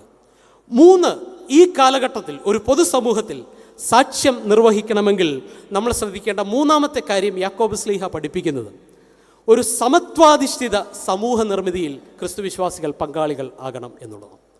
ക്രൈസ്തവ സഭ ആദ്യ നൂറ്റാണ്ടിൽ അഭിമുഖീകരിച്ച ഒരു പ്രശ്നം, അതാണ് യാക്കോബ് ശ്ലീഹ തൻ്റെ ലേഖനത്തിൽ അഡ്രസ്സ് ചെയ്യുന്ന മറ്റൊരു പ്രധാനപ്പെട്ട പ്രശ്നം. ഒന്നും ദുരുപദേശമായിരുന്നു എന്ന് പറഞ്ഞു, അതിൻ്റെ വിശദീകരണം ഞാൻ നൽകി കഴിഞ്ഞു. മറ്റൊരു ചെറിയ പ്രശ്നം, നമുക്കറിയാം സഭയ്ക്ക് ബാഹ്യമായ ഒത്തിരി പ്രശ്നങ്ങളെ നേരിടേണ്ടി വരുന്നുണ്ട്. ഞാൻ പറഞ്ഞല്ലോ, റോമൻ സാമ്രാജ്യത്തിൽ നിന്ന് യഹൂദ മതത്തിൽ നിന്നൊക്കെ ഒത്തിരി പ്രശ്നങ്ങളെ നേരിടേണ്ടി വരുന്നുണ്ട്. അങ്ങനെയുള്ള സാഹചര്യത്തിൽ ഈ ചെറിയ സംഘം, ഒരു ചെറിയ കമ്മ്യൂണിറ്റി, ഒരു മൈനോറിറ്റി കമ്മ്യൂണിറ്റി, അവർ തമ്മിലുള്ള ബന്ധം ദൃഢമായെങ്കിൽ മാത്രമേ പുറമേ നിന്നുള്ള പ്രശ്നങ്ങളെ നമുക്ക് അതിജീവിക്കാൻ സാധിക്കത്തുള്ളൂ. അപ്പോൾ നമ്മുടെ ഇടയിൽ ധ്രുവീകരണം ഉണ്ടായാലോ, നമ്മൾ വിഭിന്ന ചേരിയിൽ നിന്നാലോ നമുക്കൊരിക്കലും ബാഹ്യമായ പ്രശ്നങ്ങളെ അതിജീവിക്കാൻ സാധിക്കുകയില്ല. അതുകൊണ്ട് സഭയ്ക്കുള്ളിൽ സമവായത്തിൻ്റെ അനുഭവം ഉണ്ടാകണമെന്നും സഭകൾക്കുള്ളിൽ സംഘബോധം നിലനിൽക്കണമെന്നും സാഹോദര്യത്തിൻ്റെ മകുടമായ ആവിഷ്കാരം സഭയ്ക്കുള്ളിൽ ഉണ്ടാകണമെന്നും യാക്കോബ് ശ്ലീഹ കൃത്യമായി പഠിപ്പിക്കുന്നുണ്ട് എന്ന് കാണാൻ സാധിക്കും. ആ കാലഘട്ടത്തിൽ സഭയിലുണ്ടായിരുന്ന ഒരു കൊച്ചു പ്രശ്നം, ഈ ചിതറിപ്പാർക്കുന്ന ഇടങ്ങളെല്ലാം വ്യാവസായിക വാണിജ്യ പ്രാധാന്യമുള്ള പട്ടണങ്ങളായിരുന്നു, പ്രത്യേകിച്ച് ഏഷ്യ മൈനറിലെ പട്ടണങ്ങളൊക്കെ. അതുകൊണ്ട് തന്നെ ഈ സഭയിൽ സമ്പന്നരായ അനേകരുണ്ടായിരുന്നു. എന്നാൽ അതേപോലെ തന്നെ സാധാരണ ജീവിത പരിസരങ്ങളിൽ ജോലി ചെയ്യുന്ന സാധാരണക്കാരുമുണ്ടായിരുന്നു എന്ന് നമുക്കറിയാം. അതുകൊണ്ട് ആദ്യ നാളുകൾ സഭയിൽ ഉണ്ടായിരുന്ന ഒരു പ്രശ്നം എന്ന് പറയുന്നത് ഈ സമ്പന്നരും ദരിദ്രരും തമ്മിലുള്ള ധ്രുവീകരണം വളരെ ശക്തിപ്പെട്ട ഒരു കാലഘട്ടമായിരുന്നു അത് ഇന്നുമുണ്ട്, അന്നുമുണ്ടായിരുന്നു എന്ന് പുതിയ നിയമ പുസ്തകങ്ങൾ പഠിക്കുമ്പോൾ നമുക്ക് കാണാൻ സാധിക്കും. അതുകൊണ്ട് സഭയ്ക്ക് പുറമേ നിന്നുള്ള പ്രശ്നങ്ങളെ കൺഫ്രണ്ട് ചെയ്യണമെങ്കിൽ, ചെറുത്തു തോൽപ്പിക്കണമെങ്കിൽ നമ്മുടെ ഉള്ളിൻ്റെ ഉള്ളിൽ സ്നേഹത്തിൻ്റെ, സൗഹാർദ്ദത്തിൻ്റെ, കൂട്ടായ്മയുടെ, സംഘബോധത്തിൻ്റെ ഒക്കെ ആവിഷ്കാരമുണ്ടായെങ്കിലേ സാധിക്കുകയുള്ളൂ എന്ന് യാക്കോബ് ശ്ലീഹ നമ്മളെ പഠിപ്പിക്കുന്നുണ്ട്. അതുകൊണ്ട് സമ്പന്ന ദരിദ്ര വേർതിരിവില്ലാത്ത, സമഭാവനയോടുകൂടി കാണുന്ന, സംഘബോധത്തോടുകൂടി ജീവിക്കുന്ന ഒരു സഭയെക്കുറിച്ചുള്ള സ്വപ്നമാണ് ഈ കാര്യങ്ങൾ പറയുവാൻ യാക്കോബ് ശ്ലീഹയെ പ്രേരിപ്പിക്കുന്നത് എന്ന് കാണാൻ സാധിക്കും. നിങ്ങൾ കൊരിന്ത്യ ലേഖനം വായിച്ചിട്ടുണ്ടല്ലോ. കൊരിന്ത്യ ലേഖനത്തിൽ അപ്പോസ്തലനായ വിശുദ്ധ പൗലോസ് അതിൻ്റെ 10ഉം 11ഉം അധ്യായങ്ങളിൽ വളരെ നൊമ്പരത്തോടുകൂടി നമ്മളോട് പറയുന്നൊരു സന്ദേശമുണ്ട്. ആ സന്ദേശം പറയുന്നത് കാരണം എന്താണെന്ന് ചോദിച്ചാൽ, അവർ കർത്തൃമേശയിൽ ഒരുമിച്ച് കടന്നു വരുമ്പോഴും എന്ത് സംഭവിക്കുമെന്നറിയാമോ? സമ്പന്ന ദരിദ്ര വേർതിരിവ് ഉണ്ടാക്കുന്നു എന്നുള്ളതാണ് പൗലോസിനെ വളരെ അസ്വസ്ഥമാക്കിയത്. അവർ ഒരുമിച്ച് ഏറ്റവും വലിയ കൂട്ടായ്മയുടെ അനുഭവമാണ്. ഒരേ കാസയിൽ നിന്നും ഒരേ പീലാസയിൽ നിന്നും അപ്പവീഞ്ഞുകൾ സ്വീകരിക്കുവാൻ വേണ്ടി കടന്നു വന്നിരിക്കുന്നവരാണ്. എന്നാൽ കർത്തൃമേശയിൽ ഐക്യത്തിൻ്റെയും അനുരഞ്ജനത്തിൻ്റെയും ഏറ്റവും ഊഷ്മളമായ ഇടത്ത് കർത്തൃമേശയിൽ കടന്നു വരുമ്പോഴും സമ്പന്ന ദരിദ്ര ധ്രുവീകരണം ഉണ്ടായിരിക്കുന്ന ഒരു കാലഘട്ടത്തിൽ എന്ത് കൃത്യമായിട്ടാണ് പൗലോസ് ശ്ലീഹ പറയുന്നത്? നിങ്ങൾ അയോഗ്യമായി കർത്തൃമേശയിൽ സംബന്ധിച്ചാൽ നിങ്ങൾ ശിക്ഷാവിധി തിന്നുകയും കുടിക്കുകയും അത്രേ ചെയ്യുന്നത് എന്നാണ് പറയുന്നത്. അതുകൊണ്ട് വേർതിരിവുകളില്ലാത്ത, സമഭാവനയിൽ നിലനിൽക്കുന്ന, സംഘബോധത്തോടുകൂടി ജീവിക്കുന്ന, കൂട്ടായ്മയുടെ അർത്ഥതലങ്ങൾ ജീവിതത്തിൻ്റെ എല്ലാ തലങ്ങളിലും അനുഭവവേദ്യമാക്കി തീർക്കുന്ന തുല്യരുടെ ഒരു സംഘമായി സഭ മാറണം എന്നുള്ളതാണ് ഏറ്റവും പ്രധാനപ്പെട്ട കാര്യം. അതുകൊണ്ട് യാക്കോബ് ശ്ലീഹ പറയുന്നു, അവരോട് പറയുകയാണ്, നിങ്ങളുടെ പള്ളിയിൽ വളരെ പ്രായോഗികമായിട്ട് പറയുകയാണ്, മോടിയുള്ള വസ്ത്രം ധരിച്ച ഒരാൾ വന്നാൽ, മുഷിഞ്ഞ വസ്ത്രം ധരിച്ച ഒരാൾ വന്നാൽ എന്താണ് നിങ്ങളുടെ സമീപനം? 2-ാം അധ്യായം 1 മുതൽ 3 വരെയുള്ള വാക്യങ്ങളിൽ യാക്കോബ് ശ്ലീഹ ഈ ചോദ്യം നമ്മളോട് ചോദിക്കുകയാണ്. മോടിയുള്ള വസ്ത്രം ധരിച്ച ഒരാൾ വന്നാൽ സുഖേന ഇവിടെ ഇരുന്നാലും എന്ന് പറഞ്ഞ് നിങ്ങൾ സീറ്റ് കൊടുക്കും. എന്നാൽ മുഷിഞ്ഞ വസ്ത്രം ധരിച്ച ഒരാൾ വന്നാൽ മാറി നിൽക്ക, അല്ലെങ്കിൽ ഇവിടെ നിൽക്ക, അല്ലെങ്കിൽ മാറി ഈ വശത്ത് പാദപീഠത്തെങ്കിൽ ഇരിക്കുക എന്ന് നിങ്ങൾ പറയും. അതുകൊണ്ട് കണ്ടോ, വേഷങ്ങൾ പോലും വേർതിരിവിൻ്റെ അനുഭവങ്ങളായി മാറുന്ന ഒരു കാലഘട്ടം. ആ കാലഘട്ടത്തെ അഡ്രസ്സ് ചെയ്തുകൊണ്ടാണ് യാക്കോബ് ശ്ലീഹ പറയുന്നത്, മുഷിഞ്ഞ വസ്ത്രം ധരിച്ച ഒരാൾ വന്നാലും, അല്പം വില കൂടിയ മോടിയുള്ള വസ്ത്രം ധരിച്ച ഒരാൾ വന്നാലും എന്താണ് നിങ്ങളുടെ സമീപനം എന്ന് പറഞ്ഞ് അവരെ വെല്ലുവിളിക്കുകയാണ്. അതുകൊണ്ട് നിങ്ങൾ പങ്കുവെക്കാതെ ശേഖരിക്കുന്ന ധനം ദ്രവിച്ചു പോകും എന്ന് യാക്കോബ് ശ്ലീഹ പറയുകയാണ്. ഉടുപ്പ് നിങ്ങൾ ശേഖരിച്ചു വെച്ചിട്ടുണ്ടല്ലോ അലമാരിക്കുള്ളിൽ, അത് പുഴുവരിച്ചു പോകും എന്നുള്ള വാണിങ് യാക്കോബ് ശ്ലീഹ പറയുകയാണ്. 5-ാം അധ്യായം 4-ാം വാക്യത്തിൽ പറയുന്നു, നിങ്ങളുടെ നിലങ്ങളെ കൊയ്തവരുടെ കൂലി നിങ്ങൾ പിടിച്ചു വെച്ചിട്ടുണ്ട്. നിങ്ങളുടെ നിലങ്ങളെ കൊയ്തവരുടെ കൂലി നിങ്ങൾ പിടിച്ചു വെച്ചിട്ടുണ്ട്. ഈ കൊയ്ത വേലക്കാരുടെ നിലവിളി നിങ്ങളുടെ സന്നിധിയിൽ നിന്നും ദൈവത്തിൻ്റെ സന്നിധിയിൽ എത്തിയിരിക്കുന്നു, നീതിമാനായ ദൈവത്തിൻ്റെ സന്നിധിയിൽ എത്തിയിരിക്കുന്നു എന്നാണ് പറഞ്ഞവരെ വിമർശിക്കുന്നത് എന്ന് കാണാൻ സാധിക്കും. അതുകൊണ്ട് പ്രിയമുള്ളവരെ, സഭയ്ക്കുള്ളിൽ വേർതിരിവുണ്ടാകാൻ പാടില്ല. സമ്പത്തിൻ്റെ പേരിൽ വേർതിരിവുണ്ടാകാൻ പാടില്ല. വിദ്യാഭ്യാസത്തിൻ്റെ പേരിൽ വേർതിരിവുണ്ടാകാൻ പാടില്ല. ഉള്ളവനും ഇല്ലാത്തവനും, വിദ്യാസമ്പന്നനും വിദ്യാവിഹീനനും എന്നുള്ള വേർതിരിവുണ്ടാകാൻ പാടില്ല. അതുകൊണ്ടാണ് ആദിമസഭ വളരെ പ്രത്യയശാസ്ത്രമായി നമ്മുടെ മുമ്പിൽ വെച്ച ആശയം, church is A community of equals. സഭ തുല്യരുടെ ഒരു സംഘമാണ്. അതുകൊണ്ട് നമ്മുടെ ഉള്ളിലുള്ള സ്നേഹവും സൗഹാർദ്ദവും സംഘബോധവും കൂട്ടായ്മയും ഈ ഒരു പൊതുസമൂഹത്തിന് മുമ്പിൽ മാതൃകയായി തീരണമെന്നുള്ളതാണ് ആര് പറഞ്ഞെന്നറിയാമോ? യാക്കോബ് ശ്ലീഹ പറഞ്ഞു. പ്രിയമുള്ളവരെ, നമ്മുടെ ഇടയിലെ കൂട്ടായ്മ, നമ്മുടെ ഇടയിലെ കരുതൽ, നമ്മുടെ സംഘബോധം, നമ്മൾ സഹോദരന്മാരെ കാണുന്നത്, സഹവിശ്വാസികളെ കാണുന്നത്, സംഘബോധത്തോടെ ഇടപെടുന്നത് ഒരു പൊതുസമൂഹത്തിന് മാതൃകയായി തീരുന്നുണ്ടോ എന്ന് ഗൗരവമായി നമ്മൾ വിലയിരുത്തേണ്ട ഒരു കാലഘട്ടമാണ്. അല്ലെങ്കിൽ സമ്പത്തിൻ്റെ പേരിൽ നമ്മൾ സൃഷ്ടിക്കുന്ന വേർതിരിവ് നിമിഷങ്ങൾക്കുള്ളിൽ നഷ്ടപ്പെട്ടു പോകും എന്ന് യാക്കോബ് വാണിങ്ങി തരുന്നുണ്ട്. പുല്ല് വളരെ മനോഹരമാണ്. യാക്കോബ് ശ്ലീഹ പറയുകയാണ്, പുല്ല് വളരെ മനോഹരമാണ്, പക്ഷേ അത് വാടിപ്പോകും. പൂവ് വളരെ ഭംഗിയുള്ളതാണ്, സൗന്ദര്യം പരത്തുന്നതാണ്, സുഗന്ധം പരിലസിക്കുവാൻ സഹായിക്കുന്നതാണ്, പക്ഷേ പൂവ് ഉതിർന്നു പോകും. ഇതുപോലെ സമ്പത്ത് ഉതിർന്നു പോകും. എന്നാൽ എന്നേക്കും നിലനിൽക്കുന്നത് ഇതിൻ്റെ വെളിച്ചത്തിൽ പത്രോസ് ശ്ലീഹ പറയുന്നുണ്ട്, ദൈവത്തിൻ്റെ വചനമാണ്. പുല്ല് ഉതിർന്ന പൂവ് വാടിപ്പോകും, എന്നാൽ എന്നേക്കും നിലനിൽക്കുന്ന ദൈവത്തിൻ്റെ വചനം മുറുകെ പിടിക്കാൻ സാധിക്കുമോ എന്ന് ചോദിക്കണം. അതുകൊണ്ട് പ്രിയമുള്ളവരെ, ഒരു നല്ല സമൂഹമായി സഭയ്ക്ക് മാറാൻ സാധിക്കുമ്പോഴാണ്, പരസ്പരം ആദരിക്കുന്ന, പരസ്പരം കരുതുന്ന, സംഘബോധത്തിൽ നിലനിൽക്കുന്ന, കൂട്ടായ്മ ആചരിക്കുന്ന ഒരു തുല്യരുടെ സംഘമായി സഭയ്ക്ക് നിൽക്കാൻ സാധിക്കുമ്പോഴാണ് പൊതുസമൂഹത്തിൽ ഇതര മതങ്ങളുടെയും സംസ്കാരങ്ങളുടെയും മധ്യത്തിൽ നമ്മളൊരു സാക്ഷ്യത്തിൻ്റെ വിഷയമായി മാറുന്നത് എന്ന് യാക്കോബ് ശ്ലീഹ പറയുകയാണ്. അതുകൊണ്ട് പൊതുസമൂഹത്തിൽ നമ്മുടെ കൂട്ടായ്മ കണ്ടിട്ട്, നമ്മുടെ സംഘബോധം കണ്ടിട്ട്, നമ്മുടെ കരുതൽ കണ്ടിട്ട്, വേർതിരിവുകളില്ലാത്ത സമഭാവനയോടുകൂടിയുള്ള നമ്മുടെ നിലപാടുകൾ കണ്ടിട്ട് അനേകർ യേശു കർത്താവിലേക്കും ഈ സഭയുടെ സ്നേഹത്തിൻ്റെ കൂട്ടായ്മയിലേക്കും കടന്നു വരണം എന്നാണ് പറയുന്നത്. മനസ്സിലായോ? അതുകൊണ്ട് നമ്മുടെ ഇടയിലെ നിലപാടുകൾ കണ്ടിട്ട് മറ്റുള്ളവർ ഈ കൂട്ടായ്മയിലേക്ക് കടന്നു വരണം. മറ്റുള്ളവർക്ക് കടന്നു വരത്തക്ക രീതിയിൽ ഒരു കൂട്ടായ്മയുടെ അർത്ഥതലങ്ങൾ ആവിഷ്കരിക്കുന്ന ഇടങ്ങളായി നമ്മൾ തീർന്നിട്ടുണ്ടോ എന്നീ വേദഭാഗം നമ്മളെ വെല്ലുവിളിക്കുന്നുണ്ട്. നമ്മുടെ അഭിമന്യ തിരുമേനിമാർ ഈ അടുത്ത കാലഘട്ടത്തിലാണ് കത്തോലിക്ക സഭയിലെ ഫ്രാൻസിസ് മാർപ്പാപ്പയെ കാണാൻ വേണ്ടി പോയത്. ഫ്രാൻസിസ് മാർപ്പാപ്പ എപ്പോഴും മുമ്പോട്ട് വെക്കുന്ന ഒരു സന്ദേശം എന്ന് പറയുന്നത് സഭയ്ക്കുള്ളിൽ ഈ സമത്വവും സംഘബോധവും നിലനിൽക്കണം എന്നുള്ളതാണ്. അത് കേവലം പറയുകയല്ല, നമ്മൾ ആദ്യം പറഞ്ഞതുപോലെ തൻ്റെ ജീവിതത്തിലൂടെ അദ്ദേഹം ആവിഷ്കരിക്കുകയാണ്. അദ്ദേഹത്തെക്കുറിച്ച് ഞാൻ വായിച്ചപ്പോൾ മനസ്സിലാക്കിയ പ്രധാനപ്പെട്ട കാര്യം, പാവങ്ങളുടെ ഇടയനായി ജീവിച്ച ഫ്രാൻസിസ്, അസീസിയിലെ ഫ്രാൻസിസിൻ്റെ പേരാണ് അദ്ദേഹം സ്വീകരിച്ചത് എന്നുള്ളതാണ് ഏറ്റവും പ്രധാനപ്പെട്ട കാര്യം. അസീസിയിലെ ഫ്രാൻസിസിനെ കുറിച്ച് നിങ്ങൾ കേട്ടിട്ടുള്ളൂ, പാവങ്ങളുടെ ഇടയനായിരുന്നു. അങ്ങനെ പാവങ്ങളുടെ ഇടയനായ അസീസിയിലെ ഫ്രാൻസിസിൻ്റെ പേരാണ് അദ്ദേഹം സ്വീകരിച്ചത്. മറ്റൊരു പ്രധാനപ്പെട്ട കാര്യം ഞാൻ വായിച്ചത്, ഇദ്ദേഹം മാർപ്പാപ്പ ആകുന്നതിന് ഏകദേശം 8 വർഷം മുമ്പ് നടന്ന ഇലക്ഷനിൽ അതിൻ്റെ അവസാന ഘട്ടത്തോളം ഈ ഫ്രാൻസിസ് മാർപ്പാപ്പ 4ാം റൗണ്ട് വരെ മുമ്പിൽ നിന്ന ആളാണ്. എന്നാൽ അവസാനം അദ്ദേഹം പിന്മാറിയപ്പോഴാണ് ബെനഡിക്ട് 16 അന്നത്തെ മാർപ്പാപ്പയായത് എന്നുള്ളത് എന്നെ വിസ്മയിപ്പിച്ച കാര്യമാണ്. അദ്ദേഹത്തെ അതിനുശേഷം 8 വർഷം കഴിഞ്ഞാണ് ഇദ്ദേഹം മാർപ്പാപ്പയായി മാറുന്നത്. അദ്ദേഹത്തെ തെരഞ്ഞെടുത്ത ആ ഒരു കർദിനാൾമാരുടെ മീറ്റിംഗ്, ഒരു കോൺക്ലേവ് ഒക്കെ കഴിഞ്ഞ് അദ്ദേഹത്തെ കൊണ്ടുപോകാൻ വേണ്ടി വത്തിക്കാനിൽ നിന്ന് പ്രധാനപ്പെട്ട വാഹനം വന്നപ്പോൾ ഈ ഫ്രാൻസിസ് മാർപ്പാപ്പ ചെയ്തത് എന്താണെന്നറിയാമോ? തന്നെ കൊണ്ടുപോകാൻ വേണ്ടി വന്ന ഔദ്യോഗിക വാഹനത്തിൽ സഞ്ചരിക്കാതെ അദ്ദേഹം എന്ത് ചെയ്തെന്നറിയാമോ? കർദിനാൾമാർ പോകുന്ന ബസ്സിൽ, കോമൺ ബസ്സിലാണ് അദ്ദേഹം യാത്ര ചെയ്തത്.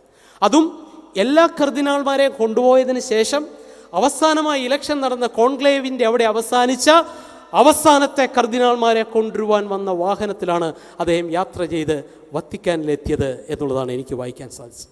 എന്നെ വിസ്മയിപ്പിച്ച മറ്റൊരു കാര്യം, ഇദ്ദേഹത്തെ സ്വീകരിക്കുവാൻ വേണ്ടി ലക്ഷക്കണക്കിന് ആൾക്കാർ വത്തിക്കാനിൽ തടിച്ചുകൂടി നിൽക്കുകയാണ്. എല്ലാവരും ആ കിളിവാതിൽ തുറന്ന് കൈകൾ ഉയർത്തി മാർപ്പാപ്പ എല്ലാവരെയും ആശീർവദിക്കുമെന്ന് കരുതി കാത്തിരുന്നപ്പോൾ ആ കിളിവാതിൽ തുറന്ന് മാർപ്പാപ്പ പുറം ലോകത്തോട് പറഞ്ഞ ആദ്യത്തെ വാക്കുകൾ എന്താണെന്നറിയാമോ? ഞാൻ നിങ്ങളെ അനുഗ്രഹിക്കുവാൻ കൈ ഉയർത്തുന്നതിന് മുമ്പ് നിൽക്കുന്ന സ്ഥലങ്ങളിൽ നിങ്ങളെല്ലാവരും കൈ ഉയർത്തി എനിക്ക് വേണ്ടി പ്രാർത്ഥിക്കണം എന്നാണ് പറഞ്ഞത്. ഇത് സമത്വത്തിൻ്റെയും സമഭാവനയുടെയും സംഘബോധത്തിൻ്റെയും പ്രസംഗമല്ല, ജീവിതമാണ്. അതുകൊണ്ട് പ്രിയമുള്ളവരെ, നമുക്ക് ഇത് ജീവിച്ച് കാണിക്കാൻ സഭയിലൂടെ സാധിക്കുന്നുണ്ടോ എന്നുള്ളതാണ് ഏറ്റവും പ്രധാനപ്പെട്ട കാര്യം. ഇത്തരത്തിലുള്ള മാതൃകകൾ ഈ കാലഘട്ടത്തിൽ സഭയ്ക്ക്, ഈ പൊതുസമൂഹത്തിന് മുമ്പിൽ അവശേഷിപ്പിക്കുവാൻ സാധിക്കുമ്പോഴാണ് നമ്മുടെ ജീവിതവും നമ്മുടെ മാതൃകയും കണ്ട് അനേകരാരിലേക്ക് കടന്നു വരുന്നത്, ക്രിസ്തു വിശ്വാസത്തിലേക്ക് കടന്നു വരുന്നത്. അതുകൊണ്ട് പ്രസംഗത്തിൻ്റെ കാലം കഴിഞ്ഞു, ഇനിയും പ്രയോഗത്തിൻ്റെ കാലമാണ്, ആവിഷ്കാരത്തിൻ്റെ കാലമാണ്. അതുകൊണ്ട് നമ്മളുടെ ജീവിതത്തിലെ നിലപാടുകൾ, നമ്മുടെ മൂല്യങ്ങൾ കൊച്ചു കൊച്ചു നിലപാടുകളിലൂടെ ആവിഷ്കരിച്ച് കാണിച്ച് അനേകരെ യേശു കർത്താവിലേക്ക് ആനയിക്കുവാൻ സാധിച്ചാൽ നമ്മുടെ കൂട്ടായ്മകൾ കൂടിവരവുകൾ ഏറ്റവും അർത്ഥപൂർണ്ണമായി തീരും. 5 മിനിറ്റാണ് അവശേഷിക്കുന്നത്. അവസാനമായി ഒറ്റ കാര്യം കൂടെ യാക്കോബ് ശ്ലീഹ പറയുന്നുണ്ട്. അത് വളരെ ശ്രദ്ധേയമായ കാര്യമാണ്. നിങ്ങൾക്ക് പൊതുസമൂഹത്തിൽ സാക്ഷ്യം നിർവഹിക്കണോ? ഏറ്റവും നല്ലൊരു കാര്യം എന്താണെന്ന് ചോദിച്ചാൽ പൊതുസമൂഹത്തിൻ്റെ അനുദിന ജീവിത പ്രശ്നങ്ങളിൽ നിങ്ങൾ പങ്കാളികളാകുക എന്നുള്ളതാണ്. അതുകൊണ്ട് സാക്ഷ്യം നിർവഹിക്കണമെങ്കിൽ യാക്കോബ് ശ്ലീഹ പറയുകയാണ്, സൗഖ്യദായക ശുശ്രൂഷയിൽ നിങ്ങൾ പങ്കാളികളാകണം എന്നുള്ളതാണ് ഏറ്റവും പ്രധാനപ്പെട്ട കാര്യം. അതുകൊണ്ട് ജീർണത അനുഭവിക്കുന്ന ഒരു സമൂഹത്തിൽ, രോഗാതുരമായിരിക്കുന്ന ഒരു സമൂഹത്തിൽ ചില സൗഖ്യത്തിൻ്റെ ഇടപെടൽ നടത്തുന്നതിലൂടെ മാത്രമേ 1-ാം നൂറ്റാണ്ടിലെ സഭയോട് പറയുകയാണ്, നിങ്ങൾക്ക് സാക്ഷ്യത്തിൻ്റെ നിദർശനങ്ങളായി, ആവിഷ്കാരങ്ങളായി മാറുവാൻ സാധിക്കുകയുള്ളൂ. അതിന് 3 കൊച്ചു പാഠങ്ങൾ യാക്കോബ് ശ്ലീഹ പറയുന്നു. 1, നിങ്ങൾ എന്ത് ചെയ്യണമെന്നറിയാമോ? സഹിഷ്ണുതയോടെ പൊതുസമൂഹത്തിന് വേണ്ടി പ്രാർത്ഥിക്കണം. എന്താ ചെയ്യേണ്ടത്? സഹിഷ്ണുതയോടെ നിങ്ങൾ പ്രാർത്ഥിക്കണം. അതിനുദാഹരണങ്ങൾ പറയുന്നു. ഇയ്യോബ് പ്രാർത്ഥിച്ചതുപോലെ പ്രാർത്ഥിക്കണം. മറ്റൊരു ഉദാഹരണം പറയുന്നു, ഏലിയാവ് പ്രാർത്ഥിച്ചതുപോലെ പ്രാർത്ഥിക്കണം. എന്ത് സഹിഷ്ണുതയോടുകൂടിയാണ് ഇയ്യോബ് പ്രാർത്ഥിച്ചത്?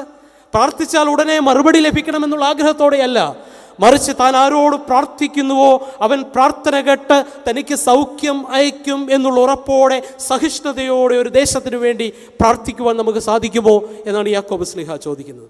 ഏലിയാവ് ഒരു ദേശത്ത് മഴ പെയ്യാതിരിക്കുവാൻ വേണ്ടി പ്രാർത്ഥിച്ചു. 3.5 വർഷം മഴ പെയ്തില്ല. അതിനുശേഷം മഴ പെയ്യാൻ വേണ്ടി പ്രാർത്ഥിച്ചു. അതുകൊണ്ട് വിശ്വാസത്തോടുകൂടി പ്രാർത്ഥിക്കുവാൻ നമുക്ക് സാധിക്കും. അതുകൊണ്ട് സഹിഷ്ണുതയോടുകൂടി ഒരു പൊതുസമൂഹത്തിന് വേണ്ടി പ്രാർത്ഥിക്കുന്ന ഒരു സഭയ്ക്ക് മാത്രമേ സാക്ഷ്യം ഈ സമൂഹത്തിൽ പകരുവാൻ സാധിക്കത്തുള്ളൂ. വിശ്വാസ സ്ഥിരതയോടുകൂടി പ്രാർത്ഥന കേൾക്കുന്ന ഒരു ദൈവം ഇന്നും ജീവിക്കുന്നു എന്നുള്ള ബോധ്യത്തോടെ പ്രാർത്ഥിക്കുവാൻ സാധിക്കുന്ന ഒരു സഭയ്ക്ക് മാത്രമേ ഒരു ദേശത്തിൽ ചലനമുണ്ടാക്കുവാൻ സാധിക്കുകയുള്ളൂ എന്ന് ഈ വേദഭാഗം നമ്മെ കൃത്യമായിട്ട് പഠിക്കുകയാണ്.